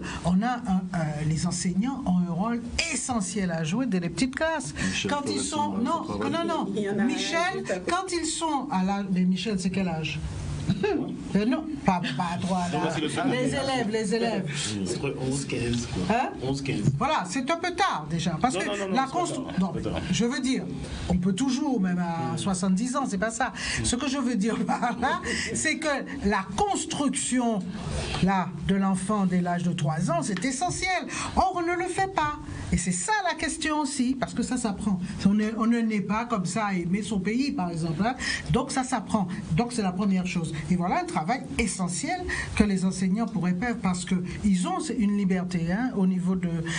Et puis les mères aussi. Voilà encore l'éternel problème. Les mères n'utilisent pas leurs compétences éducatives. Donc tant qu'on continuera à dire pourquoi les Guadeloupéens de la réalité est la suivante, c'est que c'est à nous de prendre en charge cette histoire et dès le plus jeune âge. Alors, quand j'entends parler des intellectuels déçus, les anciens ont été déçus par les intellectuels? Là, je ne comprends pas. C'est là que nous avons eu la classe d'intellectuels la plus flamboyante. C'est là, tout à l'heure, Guy Tyrolien. Guy Tyrolien, par exemple, pour prendre le cas de Guy Tyrolien. Il y a Sonny Rupert, il y a... Je veux dire, je ne comprends pas. Je ne comprends pas l'histoire on était déçus par les intellectuels. À moins que quand on parle d'intellectuels, on parle de techniciens. Attention, c'est autre chose. Parce que souvent, les gens confondent intellectuel et celui qui est allé à l'université, qui a une licence ou une maîtrise. Attention, mais moi, je ne vois vraiment pas, parce que ce sont justement des personnalités aussi flamboyantes que par exemple, Guy Tyrolien, à travers simplement sa poésie, qui ont permis, qui ont porté la nourriture d'un certain nombre de combats qui ont été menés. Donc, la Guadeloupe est comme tous les pays, elle a produit des gens d'une rare intelligence, et je continue à dire, et j'ai vu tout à l'heure dans la brochure de Luc qui vient nous remettre sur le projet de ville, il dit vraiment quelque chose à laquelle je crois vraiment, c'est qu'il y a un génie guadeloupéen, mais on ne l'a pas encore compris, et on est toujours dans un besoin d'être à la traîne de la France. On attend que la France décide quelque chose pour le faire, alors on s'imagine jamais initiateur de projets, et ça c'est dommage, parce qu'on pourrait être des leaders dans beaucoup de champs, mais on refuse de le faire parce qu'on a un complexe, parce qu'on pense qu'on est petit et parce qu'il y a cette histoire très lourde et qu'il faudra un jour vraiment alléger nos épaules de cela. Alors après chaque appel, on va faire un petit tour. Il y a eu Didier et Vita. Ensuite, on va un petit peu faire le tour. Bonsoir, nous vous écoutons. Oui. Oui. Allez-y. Oui, je vous appelle de Normandie à Évreux, il est 3h du matin. Donc, une heure que j'écoute le débat, c'est un débat qui est très très intéressant. Donc, vous avez parlé de dignité, mais j'ai pas entendu le mot dignité pour moi égale fierté. Donc, lorsqu'on est Guadeloupéen, on est fier de l'être. Donc, ça c'est la dignité. Ça c'est la première chose. Donc, je vois M.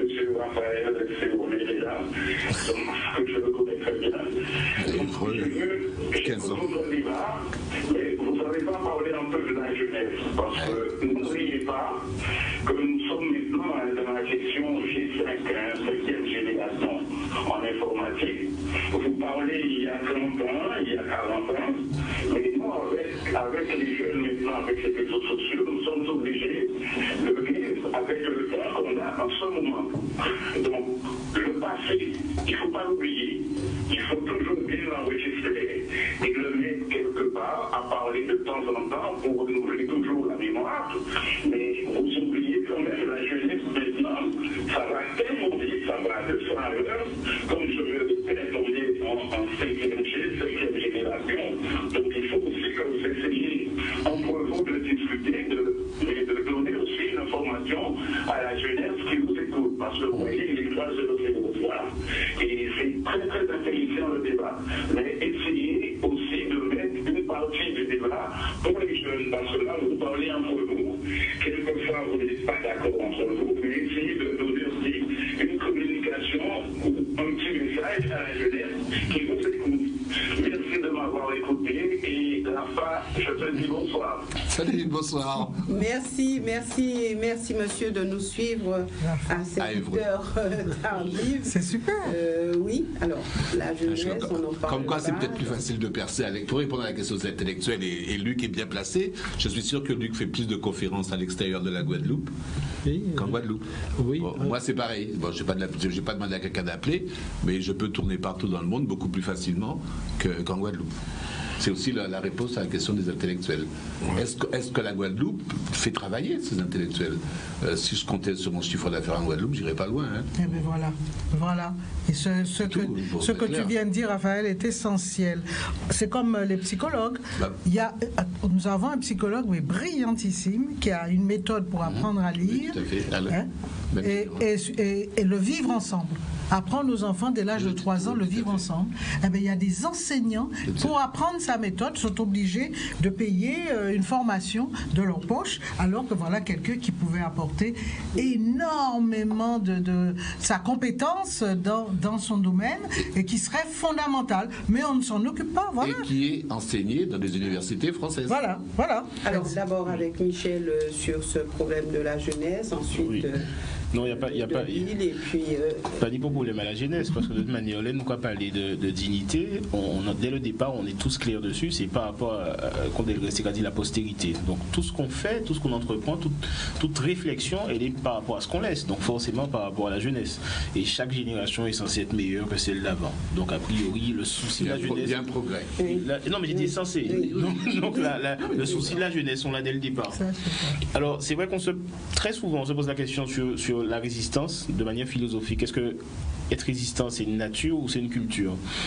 Aujourd'hui, il y a un autre facteur qui quelque part, comme on a un retard à combler, comme nous avons un handicap quelque part, qui c'est la démonisation entre guillemets, il faut qu'on se pose parallèlement à la question de résistance, la question d'existence. Et là, on touche à la dignité, effectivement. La question de départ, exister aujourd'hui, c'est une culture ou une nature? C'est les deux. Il y a certains qui ont cette fibre, qui ont cette démarche, qui ont cet ADN, on va dire, d'exister et de combattre et de rester debout. Il faut entendre aussi, comme dit Tyrolien, briser le tympan de nos frères endormis, il faut aussi qu'on se dise aujourd'hui, non, c'est toujours une minorité qui fait. Il faut qu'on amène la parole, qu'on donne les bons réflexes et amener le peuple, justement, le peuple entre guillemets, amener les individus à faire peuple. Et la question de la jeunesse, je veux dire, on se bat pour cela.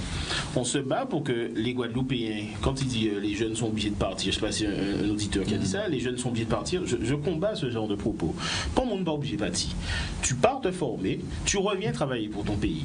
Voilà, il n'y a rien qui t'oblige de rester à Dubaï, de rester au Canada, parce que mais ça aussi c'est encore un fantasme. Le monde est parti faire vos études au Canada, partir vivre là-bas. Non, il faut nous arrêter. Si la Guadeloupe bon pour ça qui dehors, il bombe en nous aussi. Donc il faut qu'on arrive à mettre ça dans la tête de nos enfants. Et je rejoins Vitaille pour répondre à la question de Didier. Comment ça peut changer? Alors justement avec cette idée de nature, culture par rapport à l'existence, ça va dans les écoles. Il faut qu'on arrête de penser. Luc, il faut nous arrêter de dire que cadre-là, pas qu'à permettre, cadre-là défavorable, c'est clair. Mais il n'y a pas qu'à empêcher Guadeloupéens décideurs en nous, dernier en politique culturelle qui caille pour la Guadeloupe, dernier en politique agricole qui caille pour la Guadeloupe. Oui. L'autosuffisance alimentaire. Et tu le sais très bien avec certains des camarades, c'est un débat qui a été abordé depuis les années 90, même bien avant. La souveraineté alimentaire, c'est pas juste une idée comme ça, c'est quelque chose qui est possible. Mais il faut nous accepter aussi d'élever devant certaines catégories des mondes, dire au bout d'un quand les bananes, à pas ça nous pour payer Guadeloupe. Et ça veut dire que là aussi, on développe une autre idée de cultiver pour le pays, de nourrir son pays. Et ça, je pense que c'est quelque chose qu'on doit promouvoir chez les jeunes générations. Ça se fait à l'école. Il n'y a pas qu'empêcher enseignants, je dis. Il faut remettre en cause le système? Mais non, c'est une question d'homme. C'est pas une question de... Le système, il est ce qu'il est. Il faut qu'on arrive aujourd'hui, que nos enseignants arrivent à faire la promotion de la littérature guadeloupéenne, la littérature caribéenne, malgré les fantasmes. Il faut aussi que nos enseignants arrivent à faire vivre ce sentiment guadeloupéen chez les tout jeunes. Et puis moi, j'ai aucun problème à le faire. Et puis ça, le cadre, il est ce qu'il est. Maintenant, il y a les idées, il y a les hommes. Voilà. Je fais rebondir ce que tu as dit. Oui. Moi, excusez-moi, pas tes mots, excusez-moi. Comment? Oui, je voulais revenir sur ce que disait Didier Auchiste pour dire que il faut que les individus en tant que tels décident comment ils agissent. Je crois que c'est très très important parce que agir en tant qu'individu, dans son environnement à soi, c'est déjà quelque chose de très important. On doit savoir ce qu'on fait. On doit savoir ce qu'on fait par rapport aux entreprises guadeloupéennes. On doit savoir ce qu'on fait par rapport aux agriculteurs guadeloupéens. On doit savoir ce qu'on fait par rapport à nos enfants. Parce que Evita a parlé des enseignants. Certes, ils ont un rôle, mais le premier rôle, le tout premier, c'est la famille. Et c'est là qu'on apprend un certain nombre de choses, un certain nombre de valeurs. On apprend la dignité, on apprend à se tenir en droit, à être vertical. Et c'est là qu'on apprend à avoir certains comportements. Je veux dire que les enfants nous regardent. Il y a ce que nous leur disons, mais il y a ce que nous faisons. Et c'est important, à mon avis, en tant que parent, de mettre en accord ce que l'on dit et ce que l'on fait.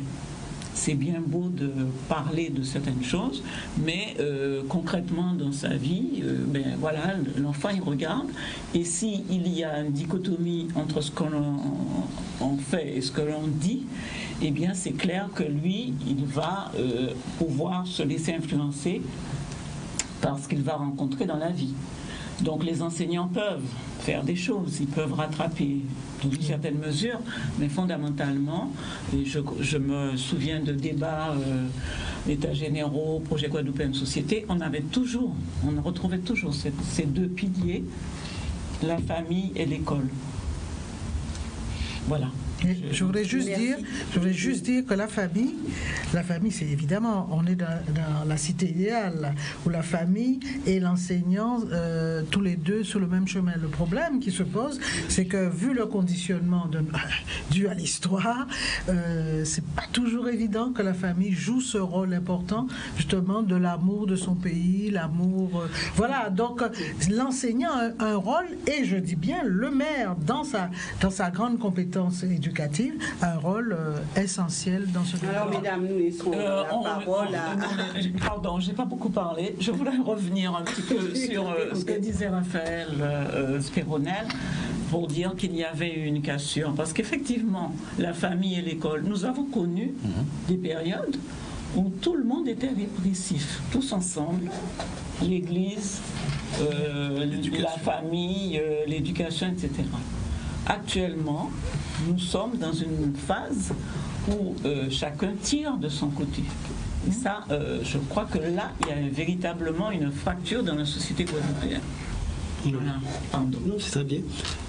Michel, pas tout à fait d'accord avec elle. On a dit que fois il fait études à l'extérieur, mais rentrer en pays pour mettre compétences au service à pays là. Forcément d'accord avec ça. Mais dans la réalité, moi, pendant les décennies que je travaille en tant que directeur, en jouant un paquet à jeunes diplômés, guadeloupéens, qui étaient de retour au pays, ils n'ont pas trouvé travail. Donc, si Patine, effectivement, ont capacité, entre guillemets, de légiférer pour que, effectivement, c'est notre priorité à l'emploi pour les Guadeloupéens, ça restera des mauvais. Pourquoi? Parce que ça a quand même de l'extérieur par rapport au réseau qui existait, qui ne longtemps plus chance, à compétence égale, de trouver un travail qui est en Guadeloupe. C'est la vérité, il faut le dire. C'est sans radio, il y a les idées, il y a les hommes, parce que moi, on connaît ni certains responsables qui savent qu'il y a au pays, on monte l'autre bord, on pense à compétence égale si on Guadeloupéen. Donc il y a bien les idées, il y a les hommes, mais moi, ça veut dire qu'on a qui partit là, c'est bien qu'il y ait point bagage, qu'il y ait point force. Mais après, on ne veut pas qu'il dit que pour nous vivre, pour nous pour situation est bon, il faut y partir. Ça, je combats cette idée. C'est bien sûr ça. C'est bien sûr ça. Qui a garanti, enfin, qui a favorisé l'emploi pour les hommes et femmes, jeunes hommes et femmes, qui pâtissent pour montrer, pour mettre les compétences au service à développement. En nous, vous mettez comme ça, en nous arranger nous pour l'on Guadeloupéen, peignons pour 100 Guadeloupe et les compétences de ni que nous baillons. Non, il est clair que la thématique maintenant, c'est vraiment un combat. Il y a un combat à mener. Et le combat, il est vraiment dans la dimension culturelle, jusqu'à dans les manières de faire, et dans les choix, et dans les idéaux. Jusqu'à présent, et pour rejoindre un truc que tu disais, Michel, tout à l'heure, la dimension culturelle, elle a servi essentiellement à alimenter la résilience. C'est-à-dire la force de résistance et la capacité de rebondir. Mais on n'a pas encore rebondi. Mais on a tenu, parce que la première urgence, c'était de survivre. Il faut arrêter un mot là, ça aussi. Non, si, on est très résilient. Non, on est la résilience. Non, je dis bien que c'est pas suffisant, mais c'est puissant. Non, parce que l'enjeu, c'était la disparition. L'esclavage. Dieu seul sait, je ne suis pas témoin, je ne suis pas un grand détenteur de discours sur l'esclavage. Mais la logique de l'esclavage, c'est la disparition. Donc la résilience, la culture a été le moteur premier de quelque chose qui nous a permis de résister. Bon, maintenant, il faut sortir de ça. Or, qu'est-ce qui est resté de cette fameuse esclavage? L'esclavage, c'était, ce qu'il faut bien comprendre, c'est l'esclavage au départ, c'est l'esclavage contre les corps. Tous les corps, le corps physique d'une part, le corps social, le corps institutionnel, le corps politique et tous les corps. Et donc c'est quelque part quelque chose qui a eu une agressivité totale sur tout ce qui faisait lien. Parce que le corps, c'est quoi? C'est le lien ou les liaisons entre des parties. Et ce qui est resté, et quand tu disais, Didier tout à l'heure, ce qui est resté maintenant dans notre société, c'est qu'effectivement, toute notre force à faire lien est fragile et vulnérable. Et on trouve ça dans l'entreprise, j'y suis toute la journée. Tant que tu es tout seul, ça marche. Dès que tu es à deux, tu as des problèmes. Parce que les forces socio-constructives, tout ce qui permet la synergie, tout ce qui permet la cohésion, tout ce qui permet la cohérence, la mise en ligne, c'est difficile chez nous. Et c'est là que, à mon avis, que c'est intériorisé, internalisé les plus grands schémas d'aliénation qu'il y a actuellement en Guadeloupe entre nous. On n'est pas capable de faire des choses ensemble. Parce que dès lors qu'on va faire des choses ensemble, dans un premier temps, et donc le travail qu'il y a à faire, qui est un travail éducatif, qui est un travail d'amour. Tu demandais, Didier, à quel moment commence l'histoire? Le problème, c'est pas ça. Comment l'histoire se perpétue? Et elle se perpétue parce que ce travail sur les liens, ce travail sur la confiance, ce travail sur la synergie, on le voit même dans les équipes de foot, des équipes de cyclistes. On met 4 mecs qui courent bien ensemble, qui sont forts. Dès qu'on les met ensemble, l'équipe est faible. Et donc, un peuple digne, c'est un peuple. Raphaël, tu reconnais, il y a un vrai problème de transmission. Je t'ai dit évidemment. Non, mais je te taquine. C'est une dialectique. Mais je suis d'accord, bien sûr. Mais bien sûr, on est d'accord. Bien. C'est vrai que le débat est très intéressant. C'est vrai qu'on pourrait dire encore plein de choses, mais je pense qu'on pourra poursuivre, non pas avec ce thème-là, mais un thème qui pourra nous emmener plus loin et peut-être rentrer vraiment en plein cœur de ce peuple guadeloupéen dont on a parlé. C'est quoi un peuple guadeloupéen? Est-ce qu'on peut parler de peuple guadeloupéen? Et ça, je crois que nous essaierons d'aborder ce thème-là dans pas trop longtemps. C'est vrai que mardi prochain, nous avons un thème assez intéressant. Et je crois que c'est un thème qui va peut-être susciter beaucoup de polémiques, beaucoup de débats, puisque l'intérêt pour nous, au sein de cette émission, que les choses soient dites, c'est quand même d'entrer en plein cœur de notre population guadeloupéenne, de mettre en avant des thèmes qui n'ont pas été abordés jusqu'ici, et surtout de le faire comme vous avez su le faire ce soir, et pour que cette émission soit une émission remplie de sens. Alors, le peuple guadeloupéen est-il encore digne? On a beaucoup parlé de dignité, on a parlé un petit peu du comportement. Il faudra répondre à cette question rapidement. Le peuple guadeloupéen est-il encore digne? Et s'il ne l'est pas, ou pas tout à fait, comment faire pour, selon vous, que nous puissions avancer au niveau de cette dignité, puisqu'aujourd'hui, il est question de la dignité. Est-ce qu'on en est loin? Est-ce qu'on peut y arriver? Et ça, j'aimerais bien partager avec vous cet aspect-là, puisqu'il nous reste très peu de temps. Et je vais débuter avec Didier. Oui, c'est ça. Le peuple guadeloupéen est-il encore digne? Ça dépend. Ça dépend des jours. Ça dépend des périodes. Ça dépend des situations. Parce que oui, à certains moments, je vois un peuple digne. Après Hugo, j'ai eu l'impression d'avoir un peuple digne, solidaire. C'est juste une impression. Oui, parce que la dignité, je ne veux pas qu'on reste dans une dignité théorique. Donc, si elle n'est pas ancrée, qu'elle n'est pas solide, je considère que c'est momentané. Et en 2009, il y a eu une période de dignité. Mais on a tous tiré le même constat, les mêmes conclusions. conclusion, c'est que ça n'a pas duré. Donc oui, par moment, le Guadeloupéen ou la Guadeloupe ou le peuple guadeloupéen, si un peuple guadeloupéen a eu l'occasion d'être digne, mais c'est par moment devant certaines situations catastrophiques. Que faut-il faire alors pour être digne tout le temps? C'est ça, à mon sens, c'est que chacun tire son épingle du jeu, qu'on passe d'une phase théorique à une phase pratique, qu'on arrête de parler des autres, qu'on parle de soi-même, qu'on se regarde autour dans le miroir et qu'on fasse sa propre autocritique, puisque quelque part, on aura toujours l'impression d'avoir le droit d'être comme un juge à juger l'autre et à penser que nous, on fait tout bien. Donc, et à oublier d'être digne. Et à oublier d'être digne, justement. Et c'est pour ça que j'ai vraiment l'impression, quand je parle des intellectuels que je respecte, mais ils ont été par moments aussi un peu égoïstes, à ne pas partager leur savoir, à ne pas tirer les autres vers le haut. Et d'ailleurs, la vie, parce qu'il faut comprendre aussi les leçons de la vie nous a montré qu'entre les années 70 et les années 90, que les fonctionnaires ont remplacé les artisans sous le plan hiérarchique de la société. Aujourd'hui, c'est totalement l'inverse. Donc, quelque part, la vie aussi s'y mêle. Donc j'ai envie de dire parfois, nous sommes dignes, mais pas tout le temps. Merci Didier et Vita. Je dirais simplement que c'est vrai, on ne peut pas nier que beaucoup ont été abîmés par l'histoire, mais qu'ils portent en eux cette dignité, mais qu'actuellement en Guadeloupe, beaucoup résistent à leur façon, sur le plan culturel et autres, et que on ne peut pas faire l'impasse dessus, ce bouillonnement qu'il y a autour de tous les mouvements qui peuvent se passer en Guadeloupe, notamment les nouveaux groupes de pression qu'on voit maintenant fleurir, et la société civile qui a pris, ça fait 15 ans qu'on le dit, que c'est la société civile qui sauvera ce pays-là.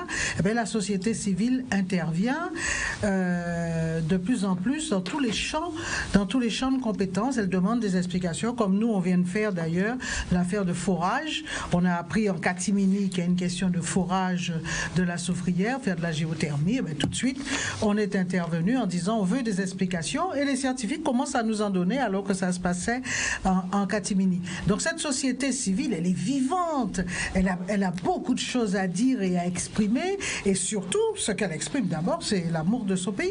Donc moi, je crois fondamentalement, comment dirais-je, dans ce pays. Alors, effectivement, tout à l'heure, Raphaël disait nous ne sommes pas africains. Je veux dire, le mouvement panafricain est très très important maintenant en Guadeloupe, parce qu'ils disent quoi? Ils disent, pendant des siècles, on nous a dit, vous ne venez de rien, vous venez uniquement des chaînes, et on vous a libérés. Et là, ils disent, ben non, on est venu avec une histoire, et c'est l'histoire de l'Afrique, même si, effectivement, maintenant, nous ne sommes plus africains, ou du moins, nous sommes la diaspora noire, puisqu'il est question d'un État, la 6e région d'Afrique, pour composer la diaspora. Mais tout ça pour dire que moi, je suis, moi, et c'est pour ça que je dis que le passé est très important. Je n'oublie jamais ce que disait la grande poétesse américaine. Je n'oublie jamais que, voilà, les esclaves disaient. Elle disait d'ailleurs que les esclaves, le soir, devaient se dire, en pensant à nous, à ce que nous sommes devenus, vous êtes le rêve et l'espoir des esclaves d'hier et des réduits en esclavage d'hier. Et ça, c'est une phrase que je trouve très, très importante, parce que quand on a des moments de découragement et on pense à cela, c'est vrai qu'eux ont souhaité qu'on soit justement des guerriers, et nous essayons de l'être. Merci, Michel. Oui, je vais reprendre cette idée de nature, de culture, de résistance et d'existence. En fait, parce que si nous boumons chaque jour pour ça et vient après, pépi bien qui nous, pépi fort qui nous, en tant que Guadeloupéens, et en panique ou inquiétude. On a un potentiel dignité qui ne demandent qu'à être travaillés, cultivés, et voilà, moi je préfère planter en ce sens, et aucun combat n'a été gagné par une majorité, hein, quoi qu'on dise, dès le départ, je veux dire. Donc il nous appartient à nous d'avoir les bons réflexes, d'avoir les bonnes attitudes et de transmettre ce sentiment de Guadeloupéen, tout simplement, et qu'on arrête avec les clichés, les idées reçues, les phrases toutes faites, et qui nous font terriblement de mal, quoi. Merci Michel. Raphaël. Oui. Alors, il est clair que la question de la dignité est devenue aujourd'hui, pour nous en Guadeloupe, ce qu'on appelle une exigence catégorielle, de manière transversale pour toute la société. Et donc, il y a deux possibilités. Soit on se perd effectivement dans la difficulté de cerner cette problématique de la dignité, où les enjeux sont contradictoires et sont considérables.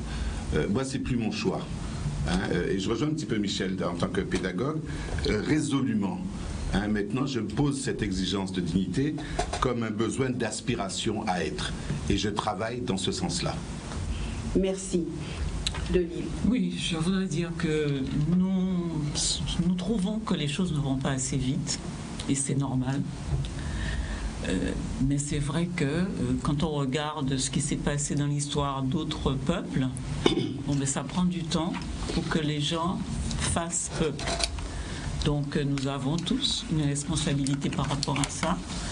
Nous avons tous à y travailler dans la sphère où nous nous trouvons, parce qu'il y a la sphère politique bien sûr, mais il y a des tas d'autres sphères.